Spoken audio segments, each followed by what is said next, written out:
Welcome, everybody. Sorry for the delay. We had a little bit of some technical difficulties, but I'd like to call us to order at, what time is it? 9:18. And if we could have the acknowledgement of land. Trustee Yeagas. Okay, welcome to our division office located on the traditional land and territory of the Niitsitapi, Piikani, Kainai, and Siksika, the Blackfoot people within the Treaty 7 region of southern Alberta. Thank you, Trustee Yeagas. I'd like us to now please stand for O Canada.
Thank you, Horace Allen, for that great O Canada.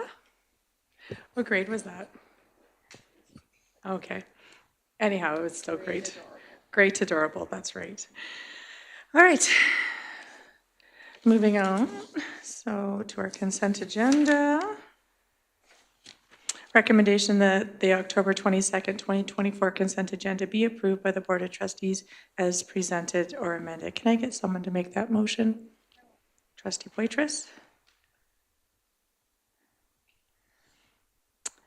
Any amendments?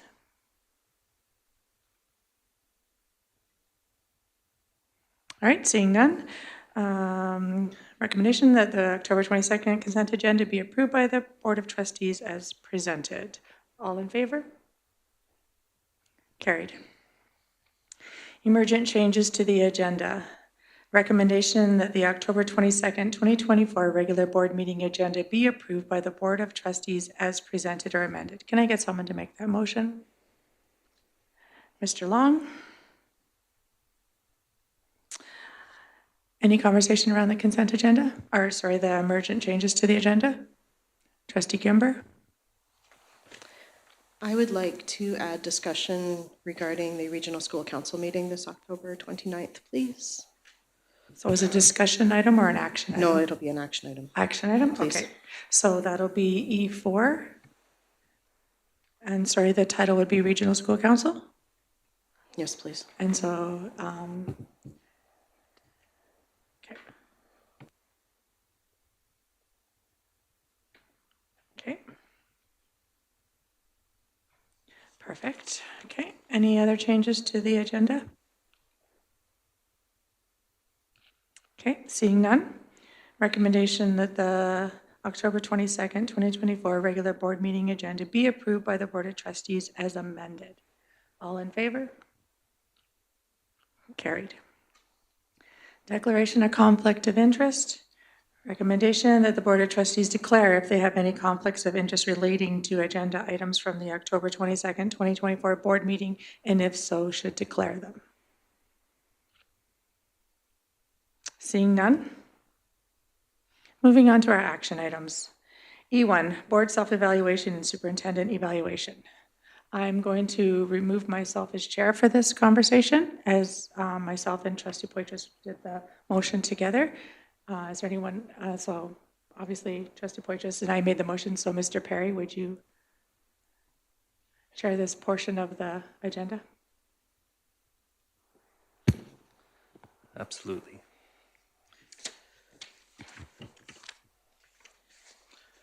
Okay, so E1, Board Self-Evaluation / Superintendent Evaluation. The Board of Trustees is completing their last year of this term. The superintendent evaluation conducted this past June was more extensive than in past years. The Board Self-Evaluation Superintendent Evaluation process is a significant cost. With a desire to be fiscally responsible and weighing the potential return on investment, we believe the board should suspend these evaluations for the 2024-25 school year. That recommendation is that the Board of Trustees suspend the Board of Self-Evaluation Superintendent Evaluation for the 24-25 school year, with the next Board Superintendent Evaluation being concluded in the 25-26 school year. And that motion is coming from Trustee Hodges. Would you like to speak to that, Trustee Hodges? I would, thank you. Just a point of order, Chair. I would ask that I would move a motion to divide, and I can speak to that when you'd like. Okay, so we'll just put that on hold and let Trustee Toon speak to his motion to divide the motion. I think it's crucial that we divide these. These are two separate items that get approved in two separate motions, and I think that if we're going to discuss suspending them, they should be treated as two distinct items as well. Okay. Any questions or comments with regards to the motion to divide the motions? So just clarity, one motion to suspend or skip the superintendent and one board? Okay, thank you. Correct. Okay. Any further comments, questions? Can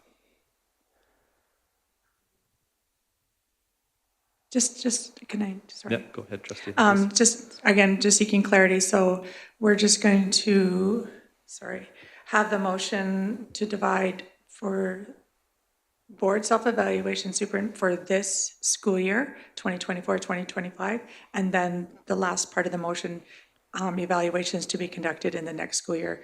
Are you seeking for that to be a separate part too?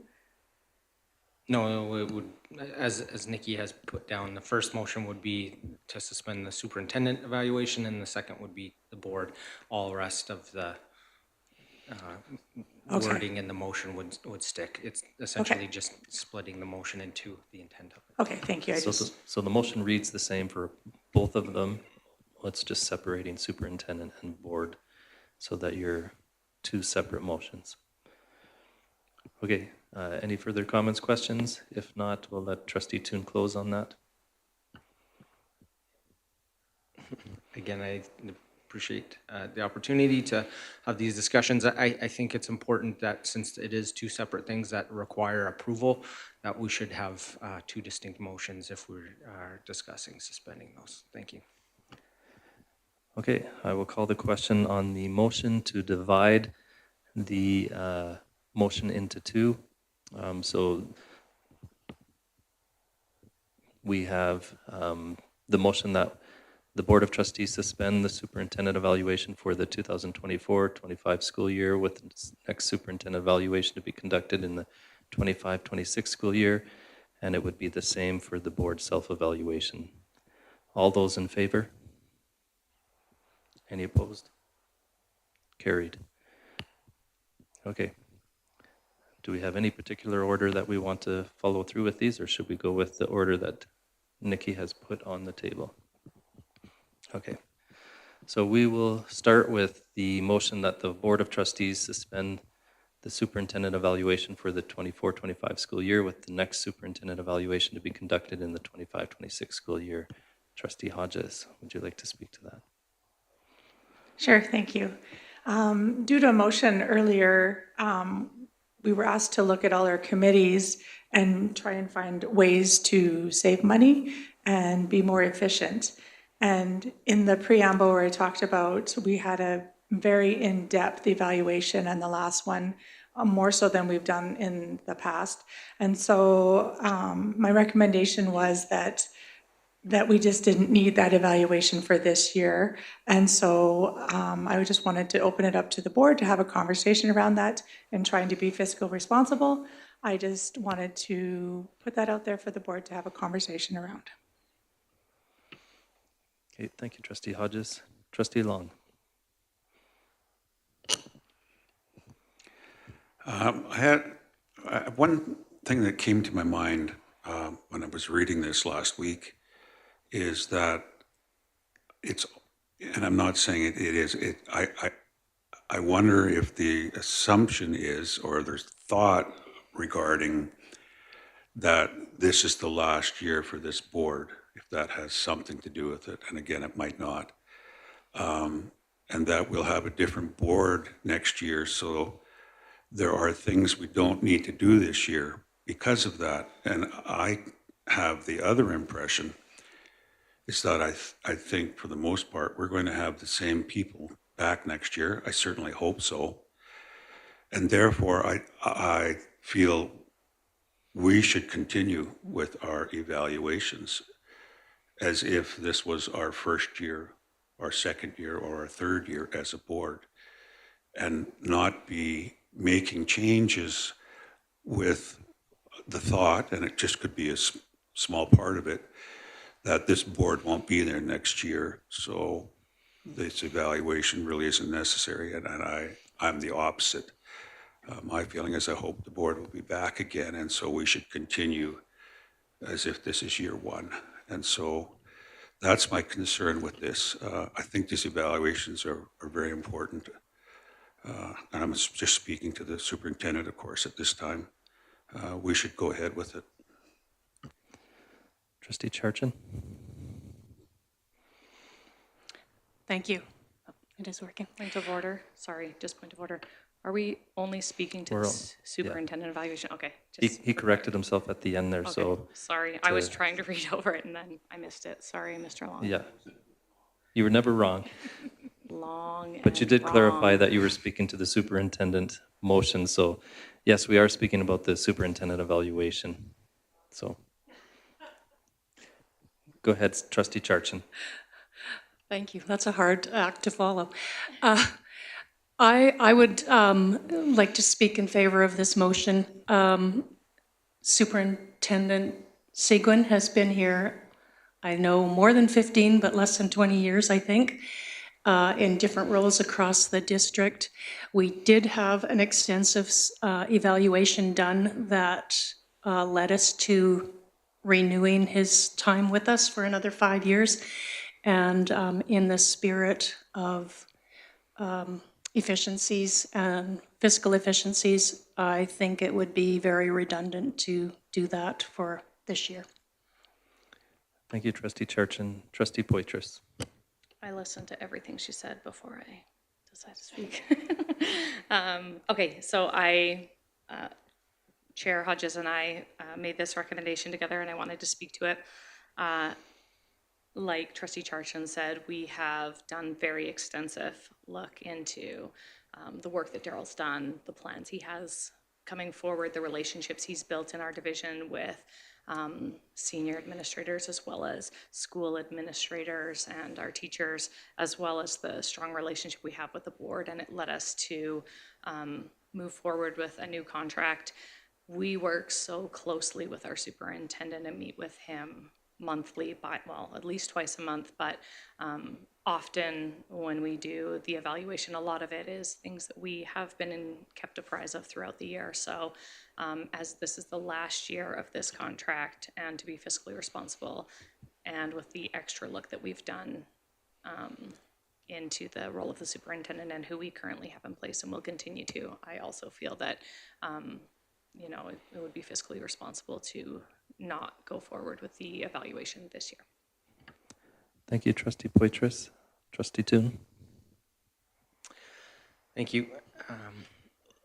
I would speak against the motion. I think that there are a lot of opportunities to save and be fiscally responsible, and this is one of those, but canceling it outright is not the best course. It doesn't set up the board, this one, or future boards for success. The evaluation process is a crucial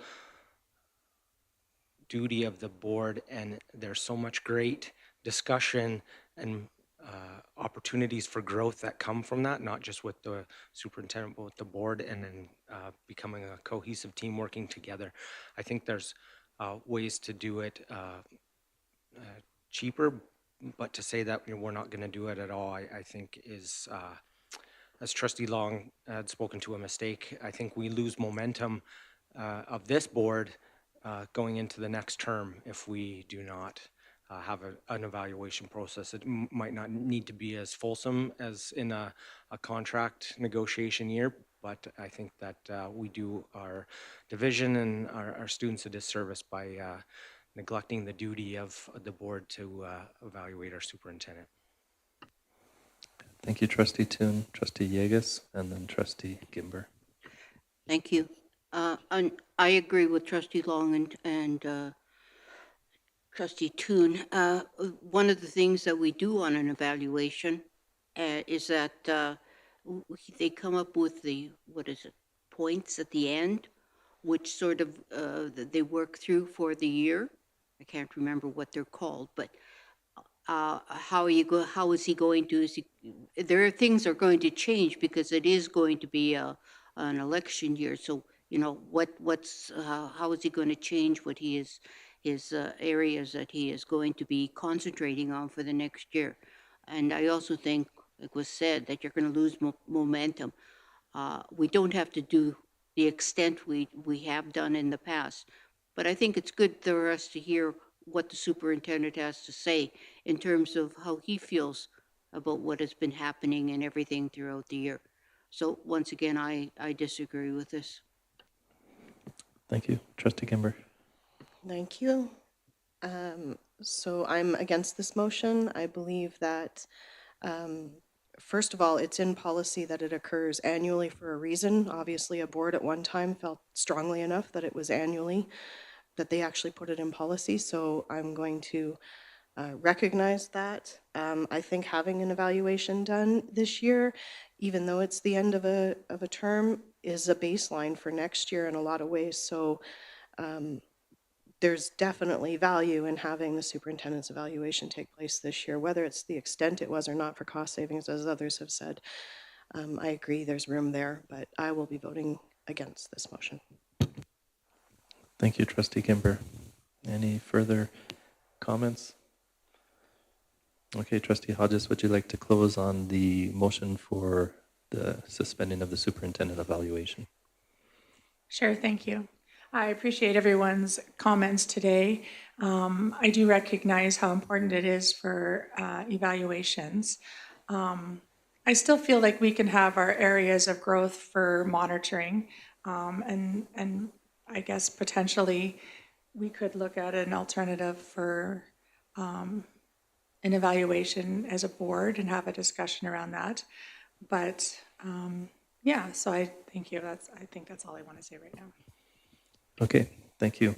So I will call the question that the Board of Trustees suspend the superintendent evaluation for the 24-25 school year, with the next superintendent evaluation to be conducted in the 25-26 school year.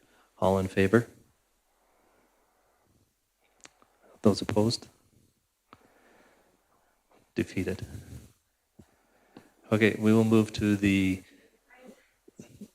Trustee Hodges, you can speak to the next motion as well, which is that the Board of Trustees suspend the board self-evaluation for the 24-25 school year, with the next board self-evaluation to be conducted in the 25-26 school year.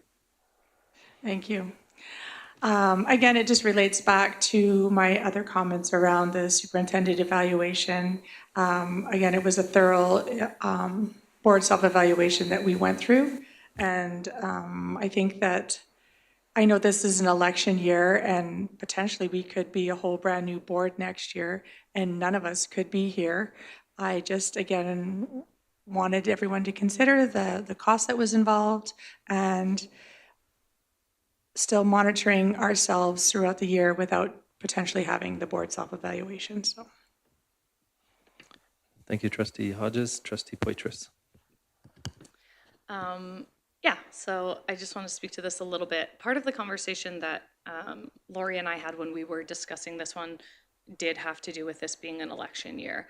And so part of the discussion that we wanted to bring up here is when we do the self-evaluation, which happens in May or June, usually early June, we set goals for the upcoming year.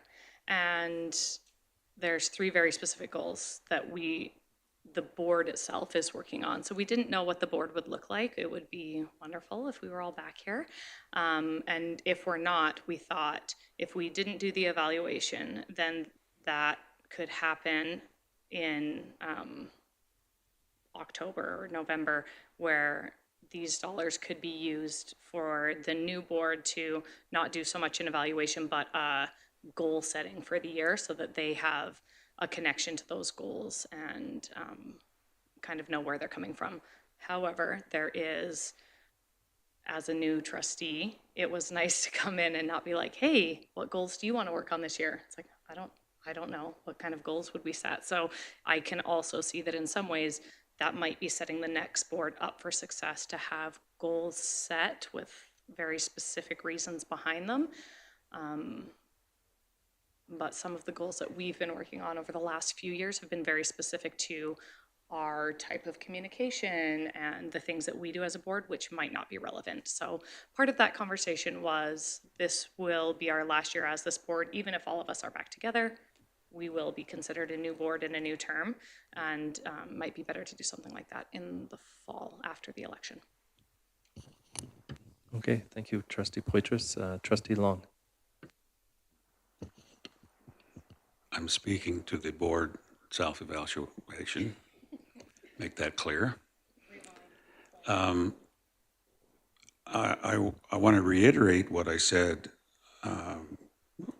in the first recommendation for a superintendent evaluation. In fact, I think it's more important that we continue this. Even if, and we're talking about an election, let's say only 3 of the 7 trustees that are here returned next term. Those 3 trustees would still benefit from having this board self-evaluation. It's not a complete wash that all 7 of us are going to be gone. That's not very likely. So board self-evaluation is very important for each individual and for the group. And therefore, I think it's important we continue this, and I would vote against it. Thank you, Trustee Long. Trustee Toon. Thank you. I would once again agree with Trustee Long. I think that if we're trying to set the future board up for the most success, we want to do everything we can to empower them by having goals, having fulsome documentation. Having that year gap in there, I think, can be really detrimental.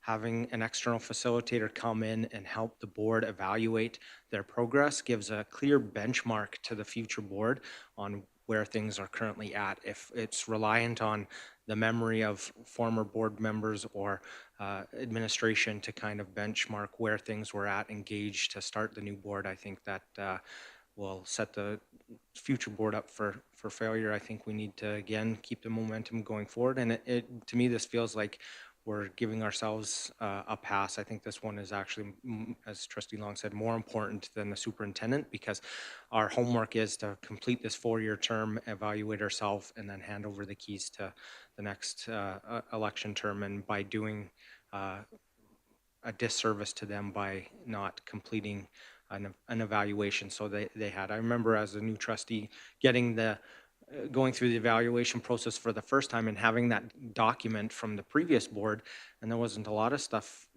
that I couldn't recognize the growth that we had in the year from the benchmarks that they had set from the year prior. So I think it's really helpful in doing the best we can for our division and our constituents. Okay, thank you, Trustee Toon. So I have Trustee Yegas, Trustee Charchin, and then Trustee Gimber. Thank you.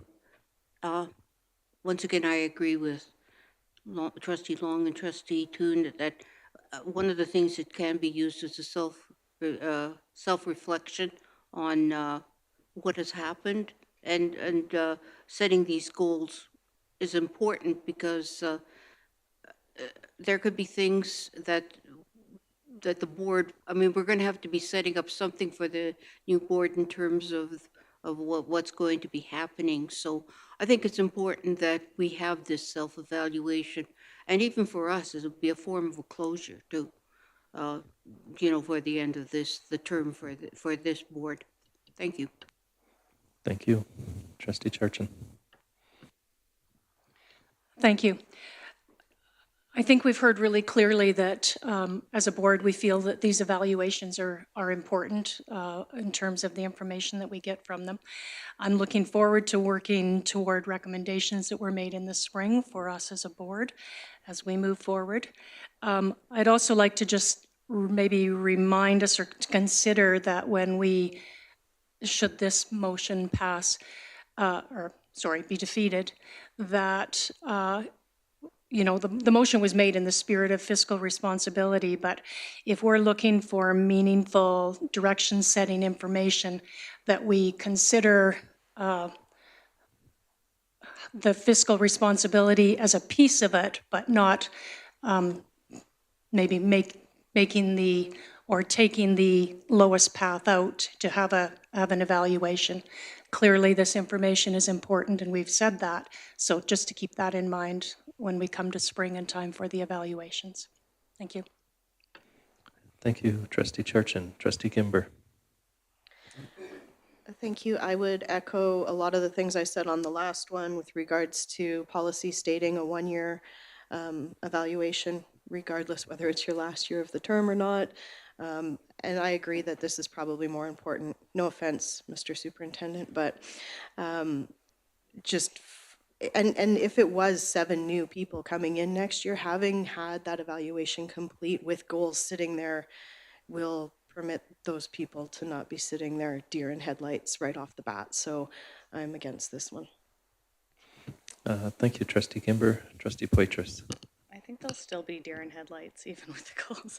But I did just want to remind everyone as another piece that this is the first year that we are moving forward with our methods of accountability. This is a new committee that we have that has been directed to find certain data that will be collected and reported to the board every year, specifically to be benchmarks. So while setting goals is very personal to the actual board and the people sitting on the board, because those aren't goals for the school division, those aren't goals for our relationship with admin, those are goals specifically to the board and how the board is functioning and the people on the board and the work that we do. So if we did decide to not go forward with our evaluation this year, there will still be significant data that is given to us in the report from the Method of Accountability Committee, which work hand in hand with our administrators, to have actual data as our benchmark. And then moving forward, that is something that they could look at and be like, okay, here's the data from this year. What in here really as a board do we want to work on? That's probably also what we will do. It would be happening at that same time, I believe. But there wouldn't be nothing for them. There would be significant data, which is what we're moving forward as our new benchmark, so that we can actually see is the work of the board having progression. So I just wanted to remind everyone that this will be our first year for that, and we do have that. That will be coupled with this board self-evaluation or could stand on its own. Okay, thank you, Trustee Poitras. Is there any further comments? If not, we will ask Trustee Hodges to close.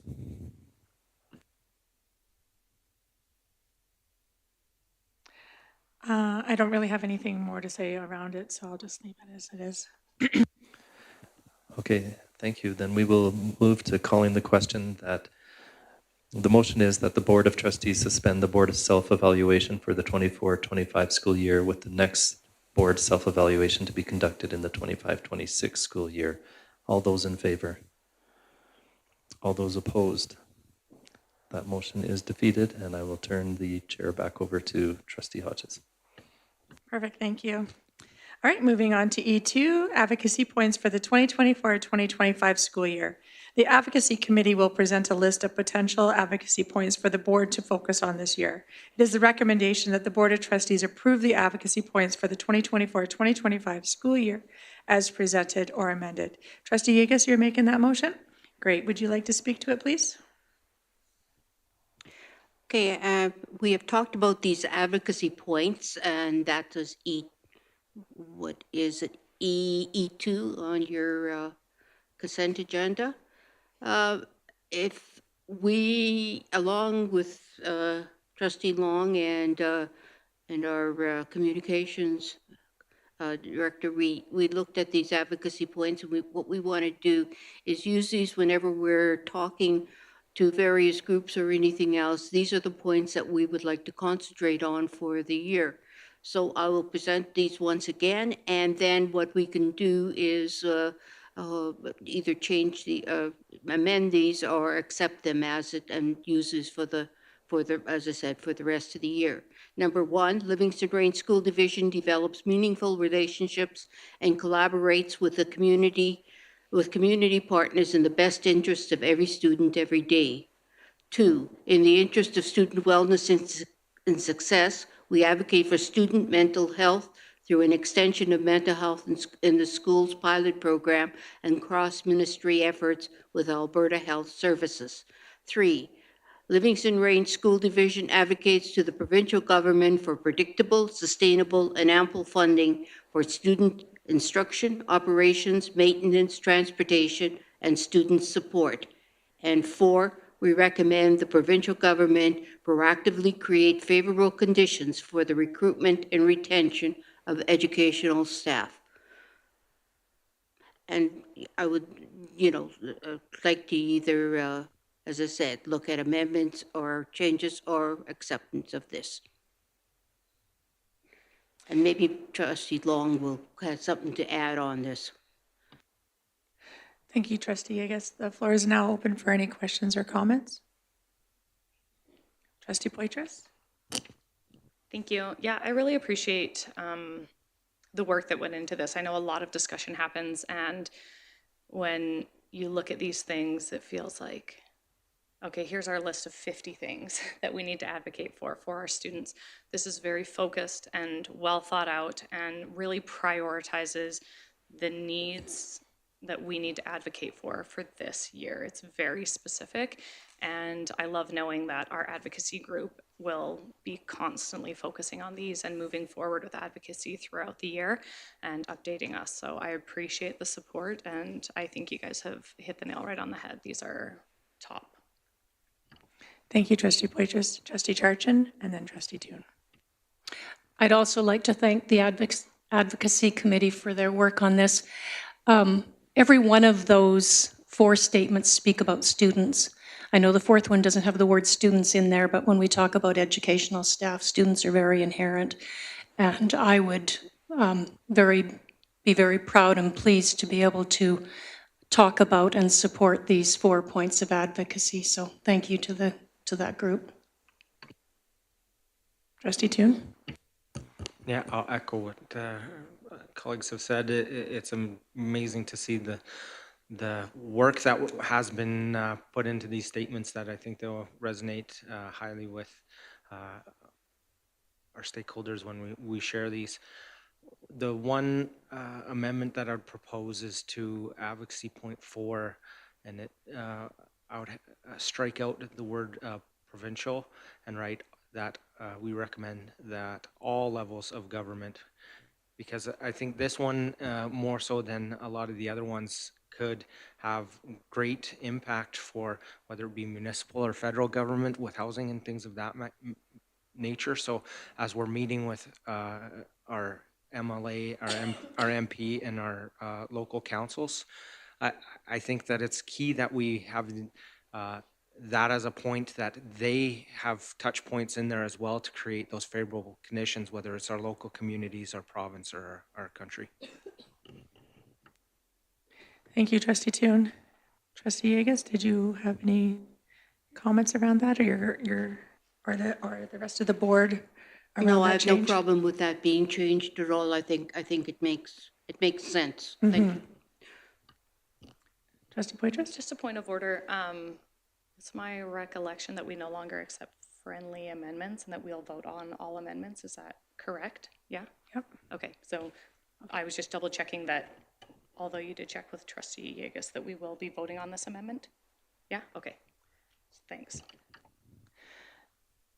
So Trustee Thune has put in the recommendation to remove provincial and put in all levels of government under point 4. Oh, I was like, what? Any other questions or comments around that? All right, I'll call the question. All in favor? Thank you. It is adopted into the advocacy points. Was there any other questions around any of the advocacy points presented or amended? Trustee Yeagas, did you want to close? No, I think everything has been discussed. I don't know if Trustee Long has anything, because he's part of the committee too, so. Trustee Long, did you have anything that you wanted to add? Thank you. All righty. So I'm going to call the question. All in favor? Carried. Thank you. Moving on to E3, Advocacy Committee update. The Advocacy Committee will present information about new and improved methods of sharing board information as a follow-up to the October 30th, 2023 motion 23-049 that the Board of Trustees direct Advocacy Committee to meet to develop new and/or improved methods of sharing school board information. Recommendation that the Board of Trustees approve the methods of sharing board information as presented or amended. Trustee, I guess you're making that motion also? Yes. Okay, would you like to speak to it? I said that we were directed to come up with some ways that we could share information. There is a lot of ways that we have talked about and looked at. So we looked at some viable ways so that hopefully that we could get the things that we are doing out to the public. This is one of the ones is to create an advocacy link on the LRSD website where information is shared. And I might point out that there is an advocacy link now. And this, for example, these points that we just discussed are passed in the last motion will be put on there. Secondly, communicate appropriate board initiative letters with the ATA liaison committee. And so every time something is that we think is important, that we pass on any kind of initiatives or letters. For example, the letter that we sent to the minister recently will be shared with the ATA liaison committee so that they will understand and know that we are promoting for our students. To share relevant letters with the parent council along with the key messages. And I think this is really important because a lot of times they really don't hear, if they're not reading and everybody doesn't get totally involved with what is being said by at our board meetings. They don't listen listen to them or read the minutes or things. So I think it's important that our school councils have a method that they could understand what we are doing in order to promote our students and our division. 4, send appropriate initiative letters to local newspapers as much as we can do that when we have certain things happening. And 5, share board initiative letters with the school administration at council meetings so that the school, the administrators and the staff are aware also of what we are doing. Because we do have a lot of letters and a lot of initiatives that we send out, and we do. But I don't think people I don't think the public sometimes really understands or knows what is happening. And this way they will know that we are promoting our students all the time. Thank you, Trustee Yeagas. Any questions or comments? Trustee Long. I would like to make an amendment to this and add a number 6. On Thursday, we had our school council meeting at ISS, and after that, Chairperson Yegus and I were talking about the other social media sites that are in the communities. And specifically, this came from our discussions in our communities that the 4-day week is not very well known in the community. Even though we have done so much to put the information out there, it seems like there is still a large portion of our parents who do not know what is being advocated. They're not going to the sites to look at it. So I would like to add a number 6 here. If, Nikki, would you go back to original 5 so I can get some wording? Communicate appropriate board initiatives and letters on the relevant community social media sites. And so for my community, I'm thinking specifically of a Facebook page that's called On and About the Crow's Nest Pass. And I think that would be a good place to put, again, relevant information about school board work, initiatives, and letters. Even though we have our LRSD website, I don't know how to say this any other way, but somewhat negatively, and it's that I'm not sure a lot of the public goes to our website to look for information, but I am pretty sure that a lot of people use Facebook and go to those community sites. And again, I stress the word relative. I'm not talking about everything we do, but advocacy could promote that we put certain information on those sites. And I think that would be an appropriate way of getting our information out to the community. So I'd like to make that amendment and add a number 6.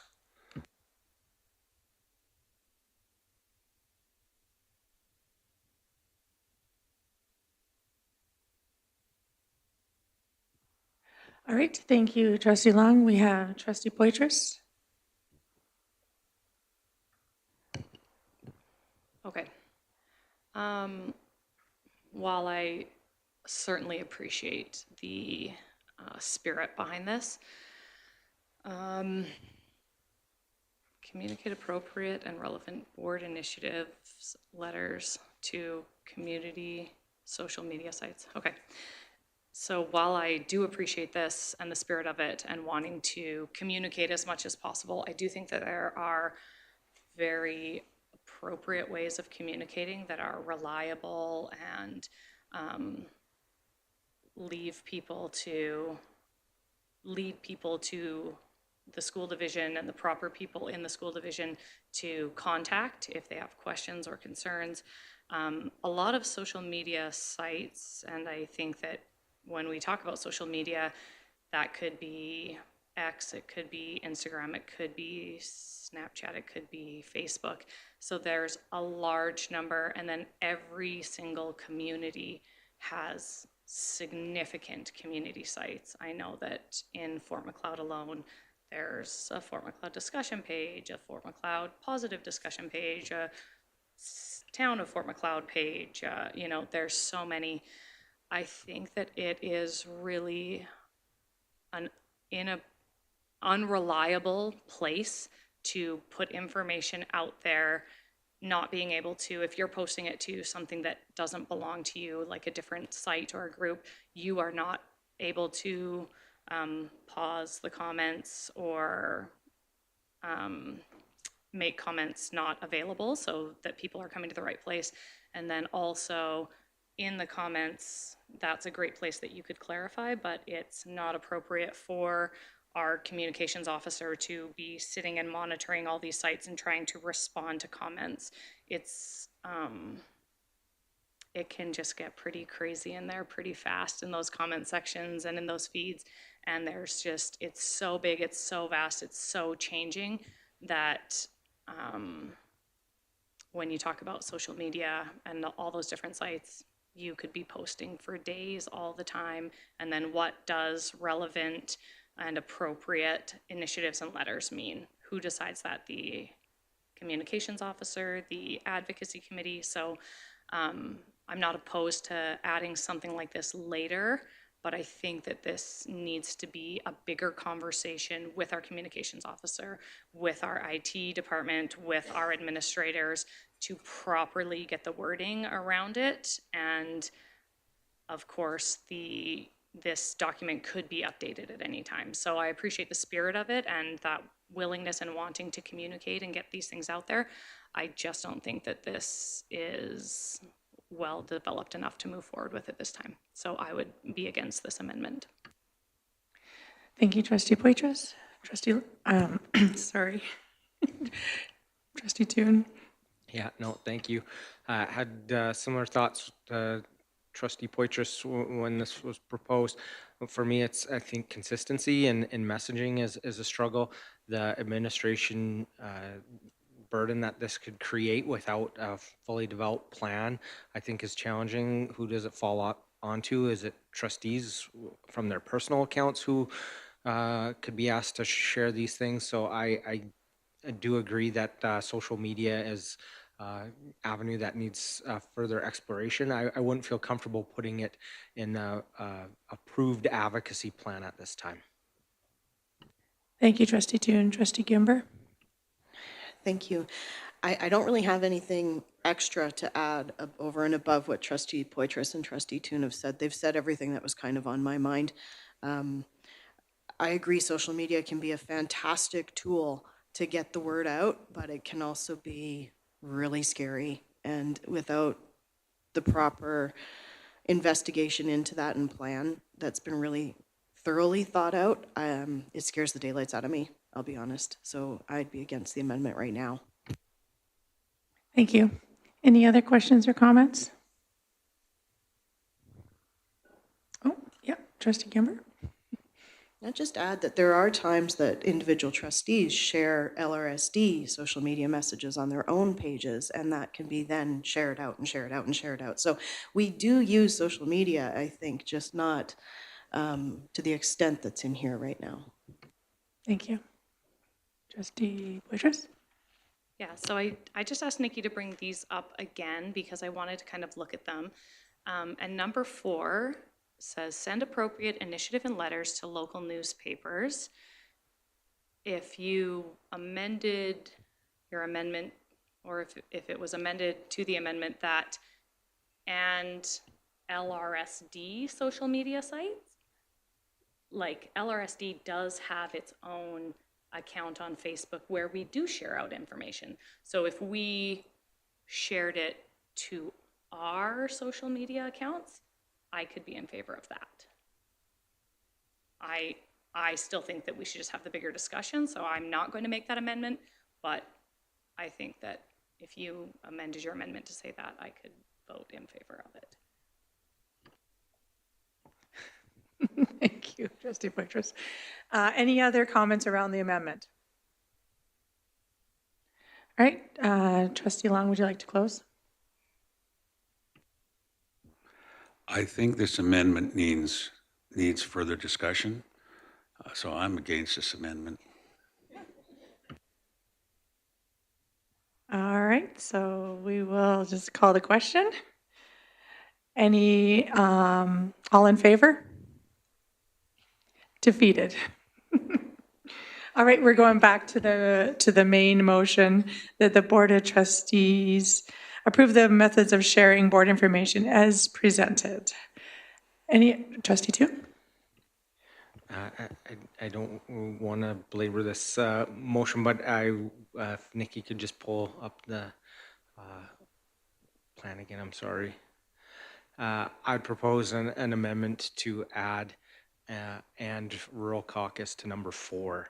I think that's a great avenue for us to share. They have a awesome website and doing great things, and I know our board is highly engaged with that, and it is a shameless plug as well, so forgive me for that, but I think that it's a great avenue to include, and we are active with that group, so I propose that we add that as well, just so it's highlighted there that we'll continue to do that. Thank you, Trustee Toon. So we'll be speaking to the amendment to add in number 4, rural caucus. Any questions or comments around that? Trustee Yegas? Yeah, but this is just a point of information. When you say rural caucus, I've nothing against it, but I just was wondering to send a letter to the chair of rural caucus, or in what form and how do you want this done?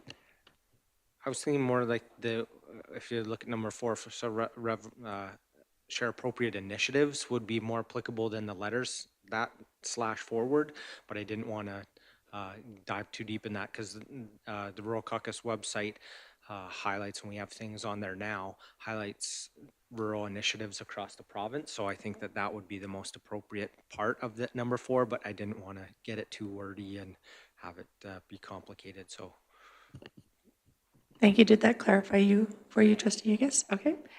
Trustee Poitras? Yep, so just when we look at that, send appropriate initiatives to local papers and rural caucus, just a question as to why just rural caucus and not rural caucus, ASBA zone, ASBA, why it's just specifically that one group that we associate with, as well as, I guess I would add in there, Alberta Southwest. They're a partner that we have that we, like to keep those things up to date on. So just seeking clarity on that. Trustee Toon, would you like to respond to that? I think that those two things in particular, the ones that were named, are great, but that happens through our reps that attend those things. They're always sharing our advocacy points. Local papers or rural caucus is an actual place where those things are displayed, whether it be in a newspaper when things get picked up by our local newspapers on their websites, or the Rural Caucus website. We'll still have great opportunity, I think, for all those things. And if you'd like to have a laundry list of everything that we could possibly share things with, I think that's great. But we don't, I don't think we struggle to share initiatives at Zone 6 or Southwest. I think we do a phenomenal job because we attend those meetings regularly, and we share these things. These are initiatives I think that we need more help with by putting pen to paper, and I appreciate the advocacy committee putting this out. Thank you for that clarity. Okay, still speaking to the amendment. Any other questions, comments? Okay, seeing none, Trustee Toon, did you want to close? All right, I'm going to call the question. All in favor? Carried. All right. It has now been added to point number 4. Any other questions or comments around the amended motion? Trustee Yegas, would you like to close? Yes. Well, thank you for everybody for your input on this. I think one of the things is that we have to start letting people know that we do a lot of advocacy for the division, for our students and for the division. And this is a beginning. This is, there are a lot of other ways, or I shouldn't say a lot, but there are other ways. And if anybody has any ideas or anything else, please share it with advocacy. And we will probably be talking about this and maybe add on to this in the future. But thank you very much for helping us with this. Thank you. And call the question. All in favor? Carried. Thank you. Moving on to E4. This was an emergent motion presented by Trustee Gimber that the board recommendation that the Board of Trustees recommend all trustees attend the regional school meeting on October 29, 2024. Trustee Gimber, would you like to speak to it? Yes, please. Thank you. So recently there was a development that all trustees were no longer expected to attend the regional school council meetings. And that was discussed and passed before we knew what the topic was going to be for this coming regional school council meeting on October 29th. The topic is the 4-day week, and we will be hopefully having a lot of representation from the different parent councils to discuss parental questions, concerns, feedback about the 4-day week. And I thought it would be a super important time for all trustees to be at that regional school council meeting. So that's where the recommendation is coming from, that if a trustee desires to attend, I believe they should be allowed. That's it. Thank you, Trustee Gimber. Any questions or comments? Trustee Poitras? Yeah, thank you. I really appreciate this motion. As we have been organizing regional school council, this is part of our engagement is with school council chairs, and we've opened it to vice chairs as well. This is the main parent population group that we will be hearing from about the 4-day school week. We have shared that information, and hopefully they've talked to councils and stuff. And so while Carly is at all of these meetings and is creating a very significant, substantial report that has a lot of information, it is nice to be in the room when some of these conversations are happening. And as this is one of our most significant parent engagements, I feel like every trustee should feel welcome to attend and to be a fly on the wall or be able to hear the conversation and have it in context, so that when we do move forward, our goal is to make this decision in early January or February of 2025. And so I agree with Trustee Gimber that making it possible for all trustees to be there would be a significant benefit. Thank you, Trustee Poitras. Trustee Charchin? Just for clarification, I think we've always been welcome to attend. Trustee Gimber, are you looking for remuneration in this motion or just the invitation to attend?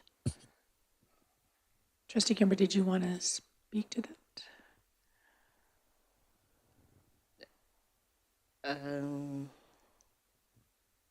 Sure.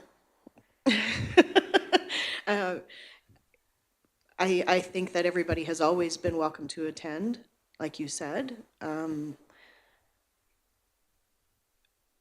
But I guess my motion does not specifically say remuneration would be in there. You'd be welcome to make an amendment if you want.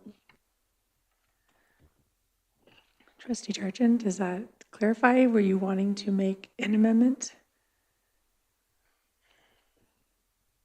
Trustee Toon, did you have a point? Oh, go ahead, Trustee Long.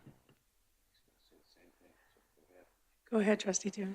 I think that by recommending that all trustees attend, the remuneration is implied. If you're not, because we are, as Trustee Chartram pointed out, we are allowed to attend other meetings. There just isn't that remuneration piece in there. So yeah, I guess it doesn't hurt to clarify if there's questions around it. But if I was reading that, I would say that if it's recommended that the board attend something, that comes with similar to being assigned.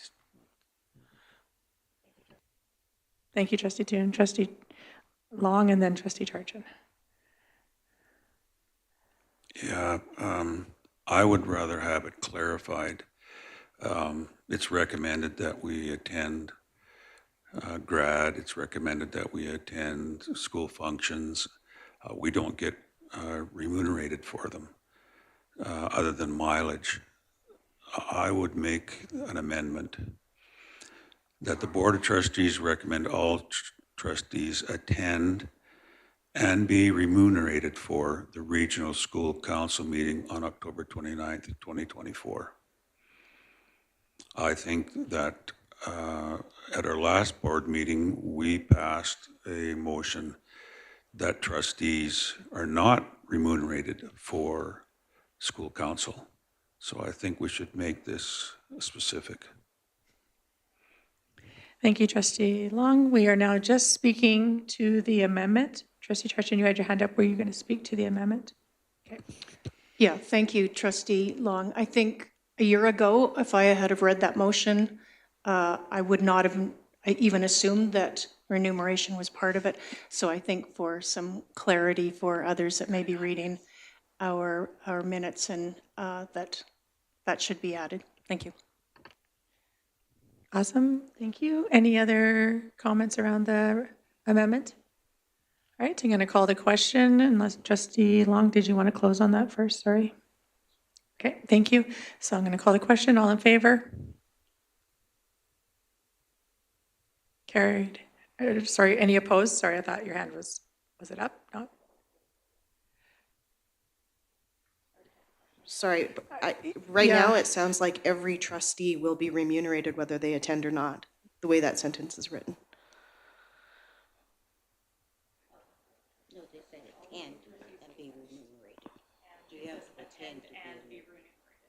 So they have to do both. Okay, okay, I'm in favor then. Okay, so all in favor? Any opposed? Carried. Back to the main motion now. Yep. Sorry, just going to reread the motion, just so everybody's clear what we're talking about again. That the Board of Trustees recommend all trustees attend and be remunerated for Regional School Council meeting on October 29th, 2024. Trustee Toon. I would like to, I don't know how to word it in there, but add that virtual attendance be an option for trustees. I know that they've said in person for the meeting, but I feel with the current weather conditions, and I know for myself personally, when we weren't asked to attend the meeting as of last meeting, that I'm now going to be out of town at other meetings during the day, so I can attend at night, but I cannot be there in person Point of physically, information. so. Sorry to interrupt. I just wanted to add a point of information that the board is, or the Regional School Council committee is already going to make it virtual, not just for trustees, but for everyone, based on the weather and based on the importance of the conversation and needing to have as much engagement as possible. So I just wanted to share that information. So I that, would rescind my motion then. Thank you so much. Thank you, Trustee Poitras, for that information. And so no, the amendment has been removed. We're back to the regular recommendation. Any other questions or comments around that? All right, going to call the question. Oh, sorry, we need to close first. Trustee Gimber, would you like to close? No, I don't think it's necessary. Okay. Yep. Thank you. All right, I'm going to call the question. All in favor? Carried. Oh, sorry. Any opposed? Thank you. Still carried. All right. We have a timely presentation at 10:30. So because we have a student joining us, and so we still have the enrollment numbers too, but how long, that'll take longer than 9 minutes, do you think, Mr. Perry? Because we could just make a motion to rule out of order here for our agenda. Oh, they are here, actually. Well, let's just take a 5-minute bio break so they can set up, and then we'll have our presentation start in 5 minutes.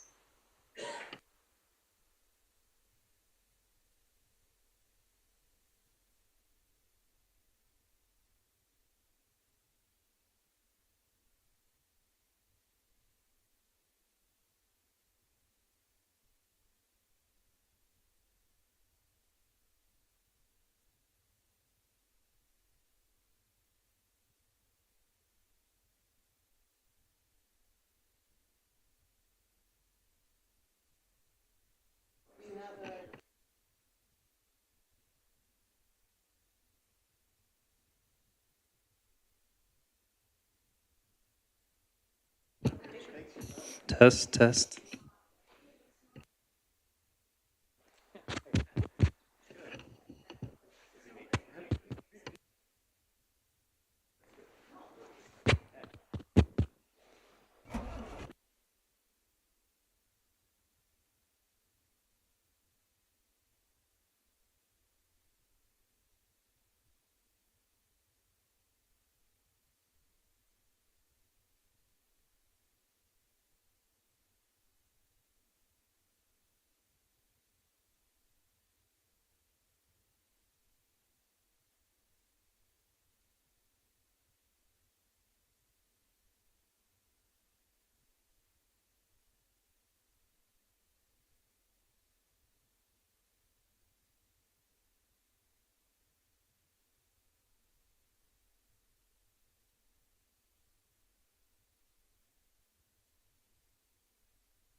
All right, everybody, going to call us back to order.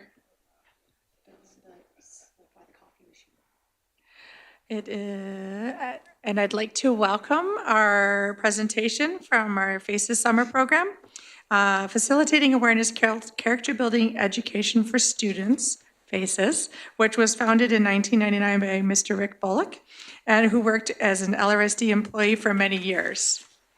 The Board of Trustees and senior leadership have joined with FACES Education to offer this innovative and life-changing summer program to thousands of Alberta students across the province. The summer program has grown from one session in 1999 to 15 sessions this past summer, with almost 600 students completing the courses and earning credits towards their high school diploma. Mr. Rick Bullock will provide an update of the programming to the Board of Trustees. And I'd also like to welcome Amy Saunders with him from FP Walsh. So I'd like to turn the floor over to both of you now. Thank you very much. It's great to be here. Always a pleasure to address the board. Hopefully, what comes through mostly in our presentation today is how grateful we are to be able to run our program. And of course, your support has been crucial from the get-go. And so we just really we think what we do is important, and we can't do it without you. And so we appreciate it so much. We did put, is that up on the screen, the report now? This report? There we go. Anyway, I'm just going to go through the report a little bit. I'm going to give Amy a chance to just speak to her experience a little bit.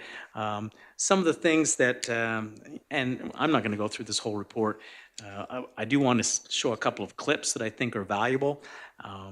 But first of all, a lot of preparation going into it. A beautiful picture of Dave there sitting on our latrine. And, you know, we have a lot of work to do prior to the camp and certainly Livingstone Range helps us out a lot with setting up tents and all that stuff that goes on. We have, we'll talk a little bit about in some celebrations some of the things that happened. But as you know, what we do is for our students. And one of the little mantras, I guess, that we have created over the last 3 years is something that's been really impacting for students, and that is a challenge, change, or challenge, choose, change sort of model. We help students to understand that a lot of the value as we try to become the best that we can be happens in the challenge phase. Sometimes that's some discomfort, and certainly they deal with that when they're faced with looking over a 100-foot rappel, and there's some discomfort there. Probably most of the important discomfort has to do with some of their becoming vulnerable and with relationships. But that challenge, when they recognize the value of the challenge and they learn to sit in their discomfort, they learn to utilize the excitement and the anticipation to help them to want to make choices. They recognize that choices are really important, and throughout that, then they have this opportunity to find the change that happens because of the choices that they make. And so when they start to see their whole lives through that framework of challenge, choose, change, it is really impacting for them. So I'm going to turn some time over to Amy and just let her speak to her challenge, choose, change over the last, she's a second-year student, hopefully going into a third year next year as a service student. So I'm just going to give her some time to just speak to her experience for 2 or 3 minutes, and then I have a little video clip from a student's perspective to show you. Hi, I'm Amy, and I've been to both sessions, session 1 and session 2, over my years of a student. And I am actually planning on going back to FACES as a student leader because I enjoyed my experience a lot at FACES. And going back with challenge, choose, and change, one of the challenges I made was on the rappel, as Rick said. And on the rappel, I was really scared to go down it because it was so high, and I actually have a fear of heights. And if I haven't gone on the rappel and made the decisions, choose to go down it, I don't think that I would have chose to become the person I am now.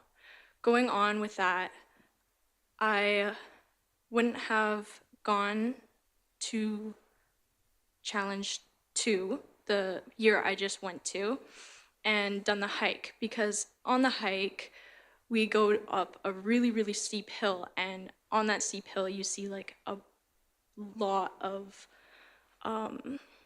scenery that's really high up.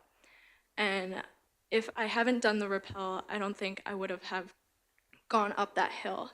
And it made me realize that it was okay to be scared of something and to choose to do something I didn't want to.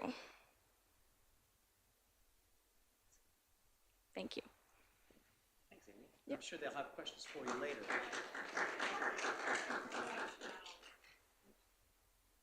you want to show that clip now?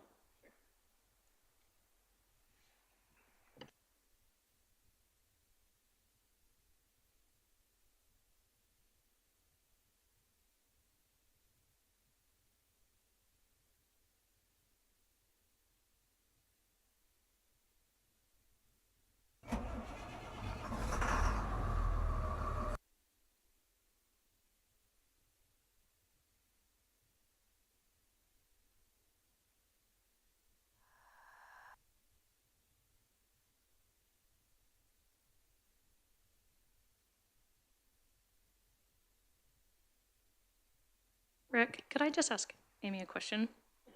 Yeah. While Thank she you. has just spoken, I just wanted to ask Amy, do you find that you've used these 3 steps? I mean, you go to FACES, you do these things, you accomplish those big things. Have you found that when you come back to school in your everyday life, that you see yourself reflecting on those when you have other things, like maybe a course that you're struggling with or you don't want to do and stuff? Do you find that this has kind of resonated through, or do you think about it mostly when you're doing outdoors things and being out in the environment? Personally, I think about both at school and out of school, because when it comes to like studying for courses and stuff like that, I feel like I don't want to study. I don't want to do this. But then it kind of reflects to me, like, if I was to study, would that change things in the future? And if I wasn't to study, would that change things in the future as well? Any other questions? I think we're good, thank you. So I just want to refer to the report a little bit. And I think one of the things that we want to look at is just the new celebrations. If you can turn to your page in your book, or if you've got it up there, let's see, yeah, right there, that'd be great. So we are really pleased with our registration process. It was mentioned that we had, actually we had over 600. I think our final number was 622, wasn't it, Jeff? 622 that were enrolled. We were full the first week after opening in a general way. It was fabulous. It was a little bit humbling, actually, to see how quickly we filled. So Jordan and Darcy did an amazing job. Jennifer, our new principal, was wonderful. You know, she was kind of going, you know, flying by the seat of her pants a little bit because she, you know, was first year. But she was fabulous, came out and supported us as we needed to be supported. So we appreciate that a lot. This was our first year to really see our service students make a significant difference. The previous year, we probably only had anywhere from 1 to 2, sometimes 3 student leaders in a particular session. But now our sessions were pretty much full with 4 leaders per session, 60 student leaders. They had a significant impact on the success that we had. Having those young people there who were excited to be there, who had stories to tell, really makes a difference for those who come. I was inundated after by service students. They'd come up at the end of a journey session, which is our hike session or our challenge session. How can I come back next year? And so we received that. I probably talked to 10 service students who were excited to try to find a way. And we'd say, well, we'll see. We'll try to figure it out. But also, I think it's important to understand, and maybe I can just throw a few of these out here. You want to just give those out a little to a few people? These are our student guidebooks. I don't know if you've had a chance to see them. This is our 3rd edition, and this book guides their process. And so we want you to see that FACES has a rigor to it that perhaps isn't understood. You might think it's just a summer camp and we come and we hang out and we have a good time. But the work that they do is significant. It pushes them emotionally, physically. And so what they take home with them is significant because they've done some really hard work in their personal adventure, which is their project work, as well as in the summer. And so there's a lot of rigor, a lot of help that we give them. We push from the activity to how it applies, the activity to how it applies. We're also very excited about our new leader handbook, which is new this last year, and we'll have a 2nd edition coming out for in this coming year. Again, this leader guidebook has really strengthened our training process, and this gives them everything they need to know to run a session, including checklists and training and guidance in how they work with their students in small and large group settings. So all of the lesson materials, everything is here in this guidebook. So we're pleased with that. We did certainly more training than we've done ever before. We had an online training, we had in-person training, and then we did some before session training with all of our leads, and so we know that it made a big difference. I think just how much time do I have? I'm probably getting close, aren't I? Let me just go to some of the student feedback and parent feedback that we got this year. We really love this first one from students because I don't know who prepped this student, but this is pretty amazing. FACES met and exceeded my expectations in ways that I never would have thought of. In terms of the wilderness adventure, I didn't expect the amount of introspection that would go into things such as climbing or canoeing, but I also don't think I realized just how much I needed that. I had some huge mental breakthroughs at FACES, and more than that, I felt safe and supported throughout the process. A lot of the things that school or parents had kind of touched on was explored in depth at FACES, and the tools that we developed are already changing my life.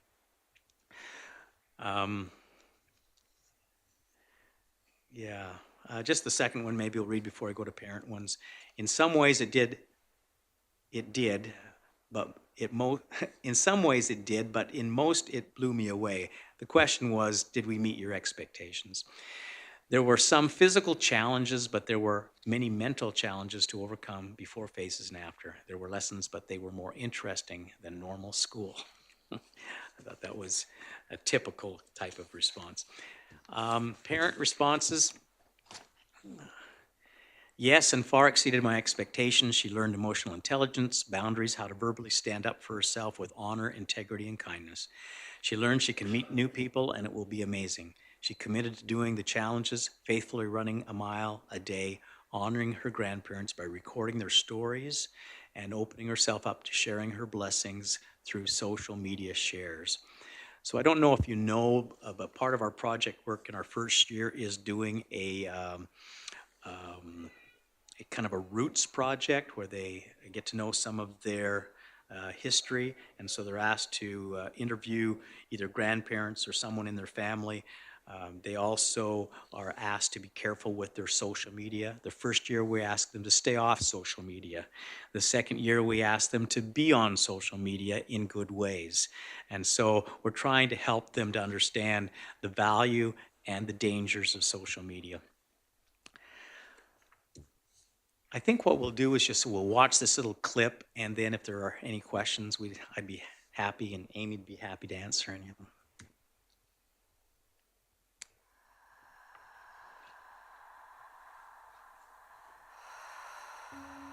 I think it's remembering how I felt at Faces, how I felt connected to the world and the people there.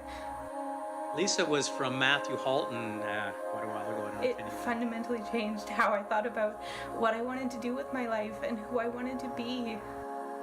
And it's crazy that a 2-week summer camp could transform a young adult so fundamentally that they'd carry that with them 12 years later.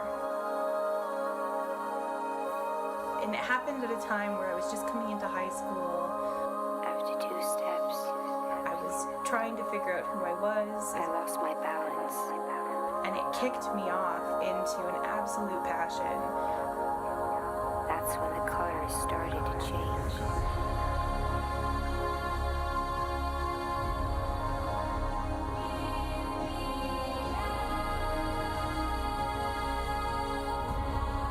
This rappel site is just 2 kilometers down the road from Peaks. The new site is on the Crow's Nest Lake in a nice sheltered bay just across the road from Peaks.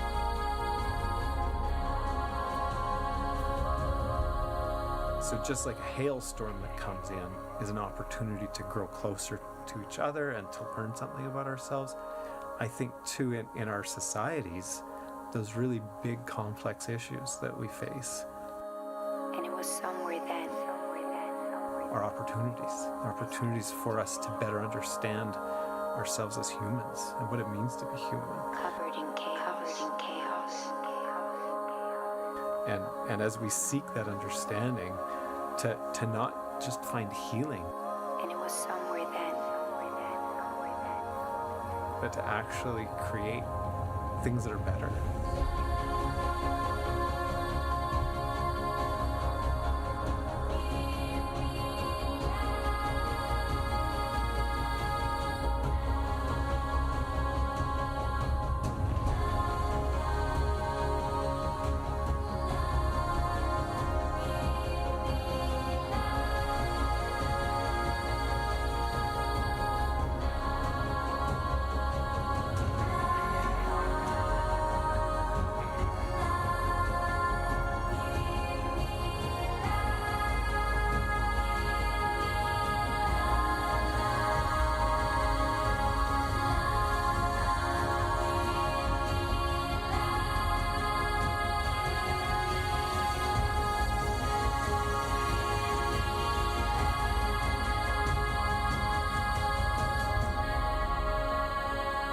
Faces has been probably more impacting for me than anybody else who went. An opportunity to rub shoulders with these amazing kids and to watch and listen. The wisdom that comes from them blows me away every year. I really believe that the people that come through Faces experience things that a lot of people never experience in a lifetime.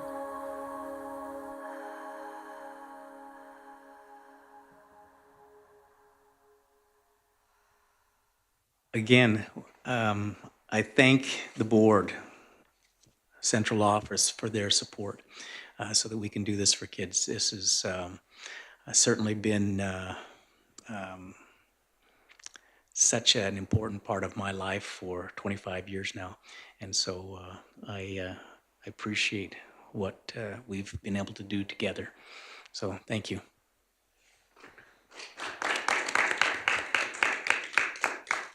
Thank you both. That was great. I've watched Faces grow since I've been on the board, which is a long time.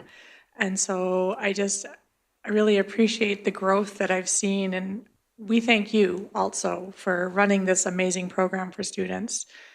I know we've had a question from some parents along the lines of, well, we've seen it grow outside the boundaries of Livingston Range and just be able to offer more students this program. And so I guess the question that they had was, how many students take part in Livingston Range? Like, how many students are we offering it to within our borders before we go outside the borders? That's a great question. We, first of all, it's important to know that we give a 2-week window for all Livingston Range students to join prior. I do presentations in all of the schools prior. I think we could do a better job. We haven't really changed very much in how many students normally come in a year. We're somewhere around 130 to 140. And then the rest of those spots are filled by people outside Livingston Range. I do think there is some room for improvement there to see more kids from Livingston Range go, but our commitment is to make sure that everyone who wants to go gets to go, that it's not limited. And so that's why we have that 2-week window. Thank you. Is there any other questions or comments from the board? Trustee Charchin? Okay, I go back a long way too. I remember being in a high school where, and correct me if I'm wrong, Rick, but this is how I remember it, that we would be given the opportunity as administration in the school to pick 1 or 2 or maybe 3 kids that we thought would benefit. And that was an incredibly difficult task to be able to narrow it down. And so when you say 100 and upwards of 150 students who are self-advocating and signing up for it is incredible. So thank you. Thank you for your 25 years of leadership and growth in the program that you had the vision for. Thanks very much. I think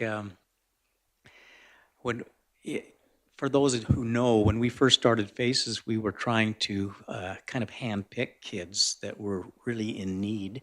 We kind of had a little bit of an idea of the type of kid we were looking for, someone who is perhaps not as well served in schools in terms of being actually really good academically, but maybe not, that kid who's kind of invisible.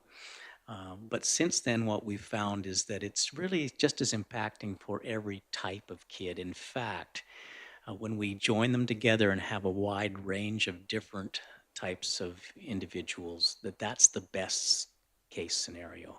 That they learn so much from each other and feel so much valued from kids who maybe they wouldn't connect with in a normal school setting.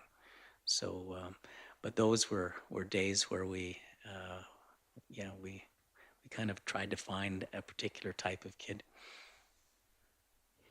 Thank you. Trustee Poitras?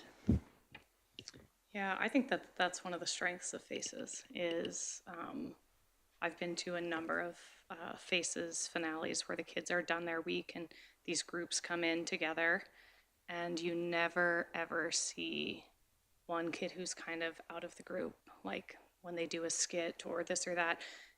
When their pictures come up, every kid's whose pictures come up, it's just, yeah, oh, Matthew or Jen or whatever it is. Every kid there is such an important part of their group, and it doesn't matter if there's the athlete and the drama student and the student who only makes it to school 3 out of 5 days every week. They all just find this love and bond between each other and a support. So I think that's such an important part of FACES, is that it teaches them to work in all different kinds of environments with all different kinds of people. So it's beautiful. I love FACES. I wondered if when that initial invite goes out to like those grade 9 students and you go do those presentations and stuff, would there be a benefit, or have you ever sent the video that we just watched out to all grade 9 parents in the division. That's something that I think that they could do at the school. It's easy to do with a list, but sending out that and being, like, watch this video and opportunity coming soon, in 2 weeks or whatever. I don't know if we do that, but I do think that it's something that could help, because a lot of grade 9s aren't super good at remembering by the end of the day that they wanted to go to FACES and mentioning it to their parents, and then it kind of, registration happens and it's full in a week, right? So it's an amazing thing, and I try and get kids to it all the time. I talk about it all the time. It's been life-changing for members of our family, and I'm just so proud of it in our division. I'm proud of the work that you've done and the amazing leaders that are there. So thank you for that work, and just keep going. It's amazing. Would you like me to speak to that piece of, we spent a lot of time and resources this year in terms of creating a whole series of videos that were available on our website and certainly on YouTube, and we had quite a social media presence. I'm not good with social media, so that's why we hired people to work with that. Having said that, I think that we can do a better job of actually sending those clips out over, sending the links from our school platforms, that sort of thing. So we certainly appreciate that comment, and we'll try to make sure that, because I do think that there are some kids who, whether they want to go, we often, it's kind of a joke, but it's not really a joke. We ask kids, why they came to FACES. The number one response is for 10 credits. And the number two response is, my mother made me. And that's okay. Both of those responses are fine. And so we do need to make sure parents are aware so that they can help their students get there. So thank you. Thank you so much. Thank you, Amy, Mr. Perry's waving at me. Mr. Perry would like to say something. So we always have a follow-up meeting with the FACES group, and so we've recently had that meeting with Rick and Dave and others. One of the things that we talked about was just what you're talking about, is how we communicate better as a group, how we work together to be able to communicate within the Livingstone Range School Division. And so those things are already things that we're talking about and trying to implement for the future going forward. So Rick says he's going to do it, but we're also working with him to try and do that and to improve in that way. The other thing, when Rick said that we try to make sure everyone can go, cost is not ever a good reason as to why they can't go. We make arrangements where families can't afford the initial $250 fee or whatever it is. If they don't have the ability to do that, that doesn't prevent a child from going. So that's another way we need to communicate better to potentially ensure that they have that understanding, so that they're not going to FACES because of that kind of thing. So like Rick said, we're trying to work together to be able to accommodate as many students as want to go can go. So Thank you, Mr. Perry. Trustee Poitras? I will just say, as a board, we also, there's awards that are available, and any chance that we get that FACES kind of fits, we are constantly promoting it and, putting it out there so that there's more recognition among other school boards and within the province for this type of education, because the board is super proud of it and sees the benefit in our students. So we are doing that also, trying to help raise awareness in any way we can. Thank you. Just a comment about, we talked about this in our meeting, in our report. One of the things that we really like about Livingstone Range students coming to FACES, I have this, it appears to me, I don't have data for this, but it appears to me that students outside of Livingstone Range come from pretty supportive homes, and that it's kind of I wouldn't say it's an elite group, but certainly parents who are aware of FACES and who are making sure their kids get to go in come from a particular type of home sometimes.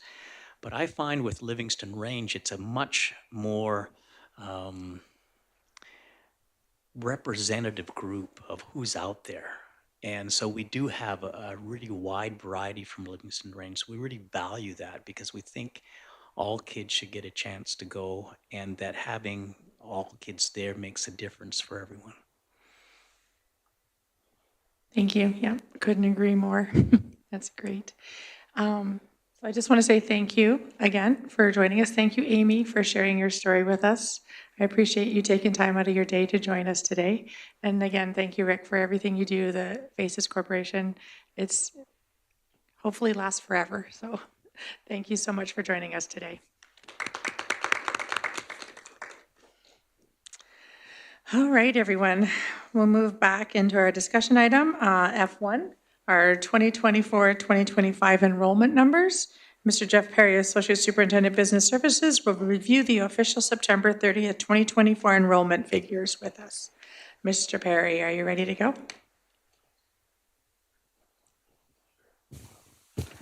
There, now my mic's ready to go as well. Okay, so we have a few documents that I shared with you. I'll just go through them really quickly so you have an understanding. They're consistent with what we've provided in the past. This first document that you see presented is our actual enrollment as of the end of September in comparison to what we projected in January.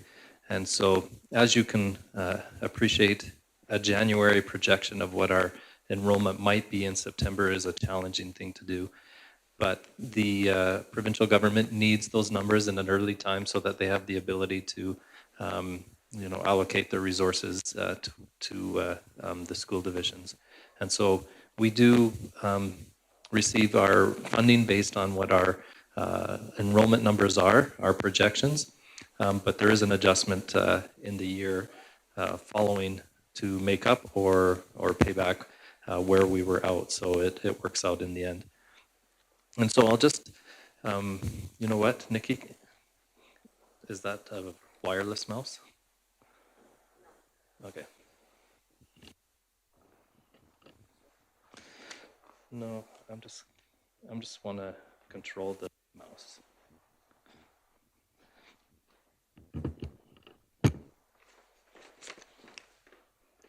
Okay, because I'm going to start at the bottom, and instead of telling Nikki, could you go down, go down. So when you look at the very bottom, we always talk in FTE. So FTE refers to full-time equivalent. So not all students are considered full-time students. Kindergarten students are considered half-time, and home education students are considered a 0.25 time, and so forth. So when we look at total FTE, we're looking at what are we being funded for, what's the total full-time equivalent of students that are attending. Our actual is 3,595.96, and again, the 0.96 refers to percentages. Sometimes students are a percentage in school and a percentage home school, so we get those odd numbers. But we projected 2.71 lower than that. So our actual FTE projection was very close to what our actual FTE was. But that being said, when we look at the bottom here, we look at our total head count from projections to what we actually have. We're down 14 students, although our FTE for where we're funded is very close.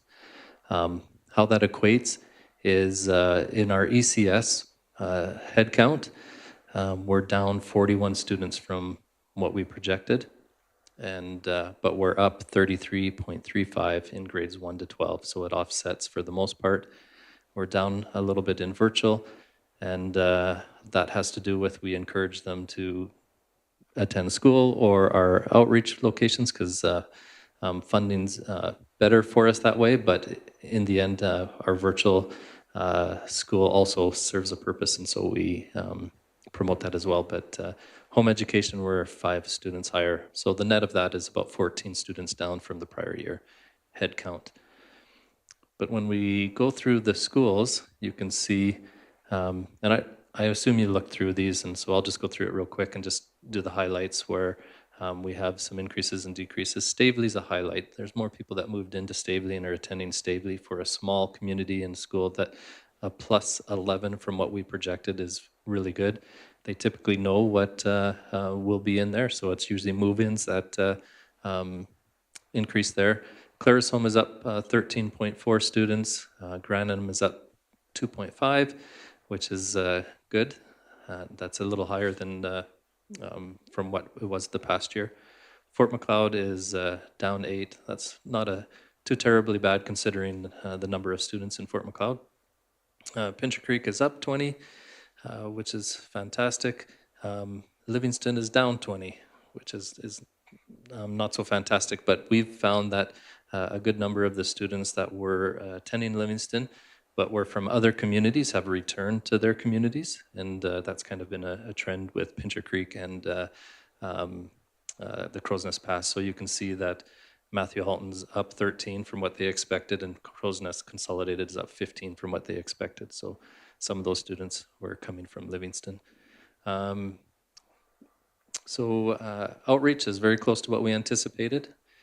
Colony students is right on what we anticipated. International students is 1 down from what was anticipated. Home education, online learners, for the most part, it was 10 to 12 where we're down. We have a few more in grades 8 to 9, but down 10 there for a net of 2.71. So yeah, that's from projection. Let's jump to the next sheet right here. When we look at the prior year, I'll start at the bottom, we're actually down 2.19 from the prior year. So we're up just over 2 from the projections, down 2 from the prior year. I won't go through all the differences other than to say ECS is one of our biggest areas where we're down. And of course, it's one of the ones that's the most challenging to forecast. So we're down 63 ECS students from the prior year, which will carry forward to grade 1. And you'll have that, what's the word? That group of students being lower moving forward throughout the system. So it will have an impact going forward as well. Yeah. So I did the summary sheet that I provided. We'll just give you a summary of difference between projection, difference between prior year. So you can go through and see what that looks like. Again, up 2.71 from projection, down 2.1. Down 14 from projection headcount students, down 28 from the prior years. So I'll just leave it at that. Is there any additional questions that you might have? Yep. Trustee Toon? Thank you. Has there been any feedback from administration who made the projections on where those ECS students were going? I know it's hard depending on the level of knowledge in the community of whether there's an early learning partnership or not. Are they choosing other education choices in the community or going elsewhere? That is, I mean, in discussion with the elementary principals, where they go is not something that they've suggested or provided that they're going elsewhere. For the most part, it's our understanding that there is fewer students in the community than what there were in previous years. So ECS is a more challenging one to find locations to go to. They're not required to attend ECS, and so whether they're just not bringing them or there's fewer numbers, we're not sure. Any other questions?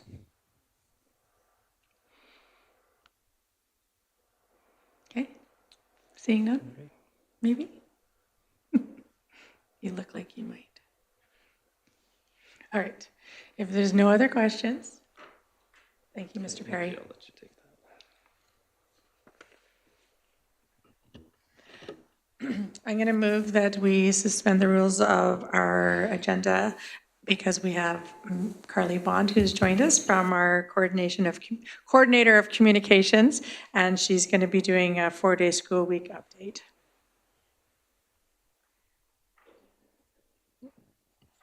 Yeah, so we need to vote on that. Oh. Okay. All in favor? Thank you. Thank you, Carly, for joining us. Carly Bond, Coordinator for Communications, Culture, and Engagement, will provide an update to the Board of Trustees, stakeholder engagement timelines, frequently asked questions, and the decision-making process will be highlighted. Thank you, Carly, whenever you're ready. Thank you. Nikki, can you pull up the presentation? Thank you.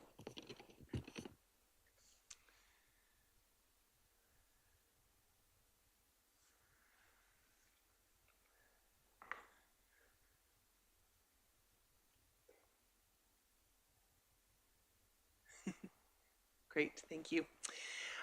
So in April 2024, the Board of Trustees announced that it would decide if implementing a 4-day school week is in the best interest of student success, budget efficiencies, and staff retention and recruitment. Since April 22nd, 2024, I've developed communication pieces and undertaken stakeholder engagement on behalf of the board.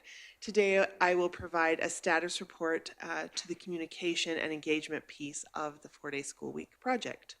Next screen, please. Working with administration, we have created a page, lrsd.ca/4-day week, and there we have published the following. There's a downloadable 4-day school week overview, a stakeholder engagement timeline, 22 frequently asked questions, 9 downloadable stakeholder snapshots, and a draft 4-day school week calendar for the 2025-26 school year that includes a full staff version, a simplified parent version, and How to Write Colony versions that incorporate their religious holidays as well.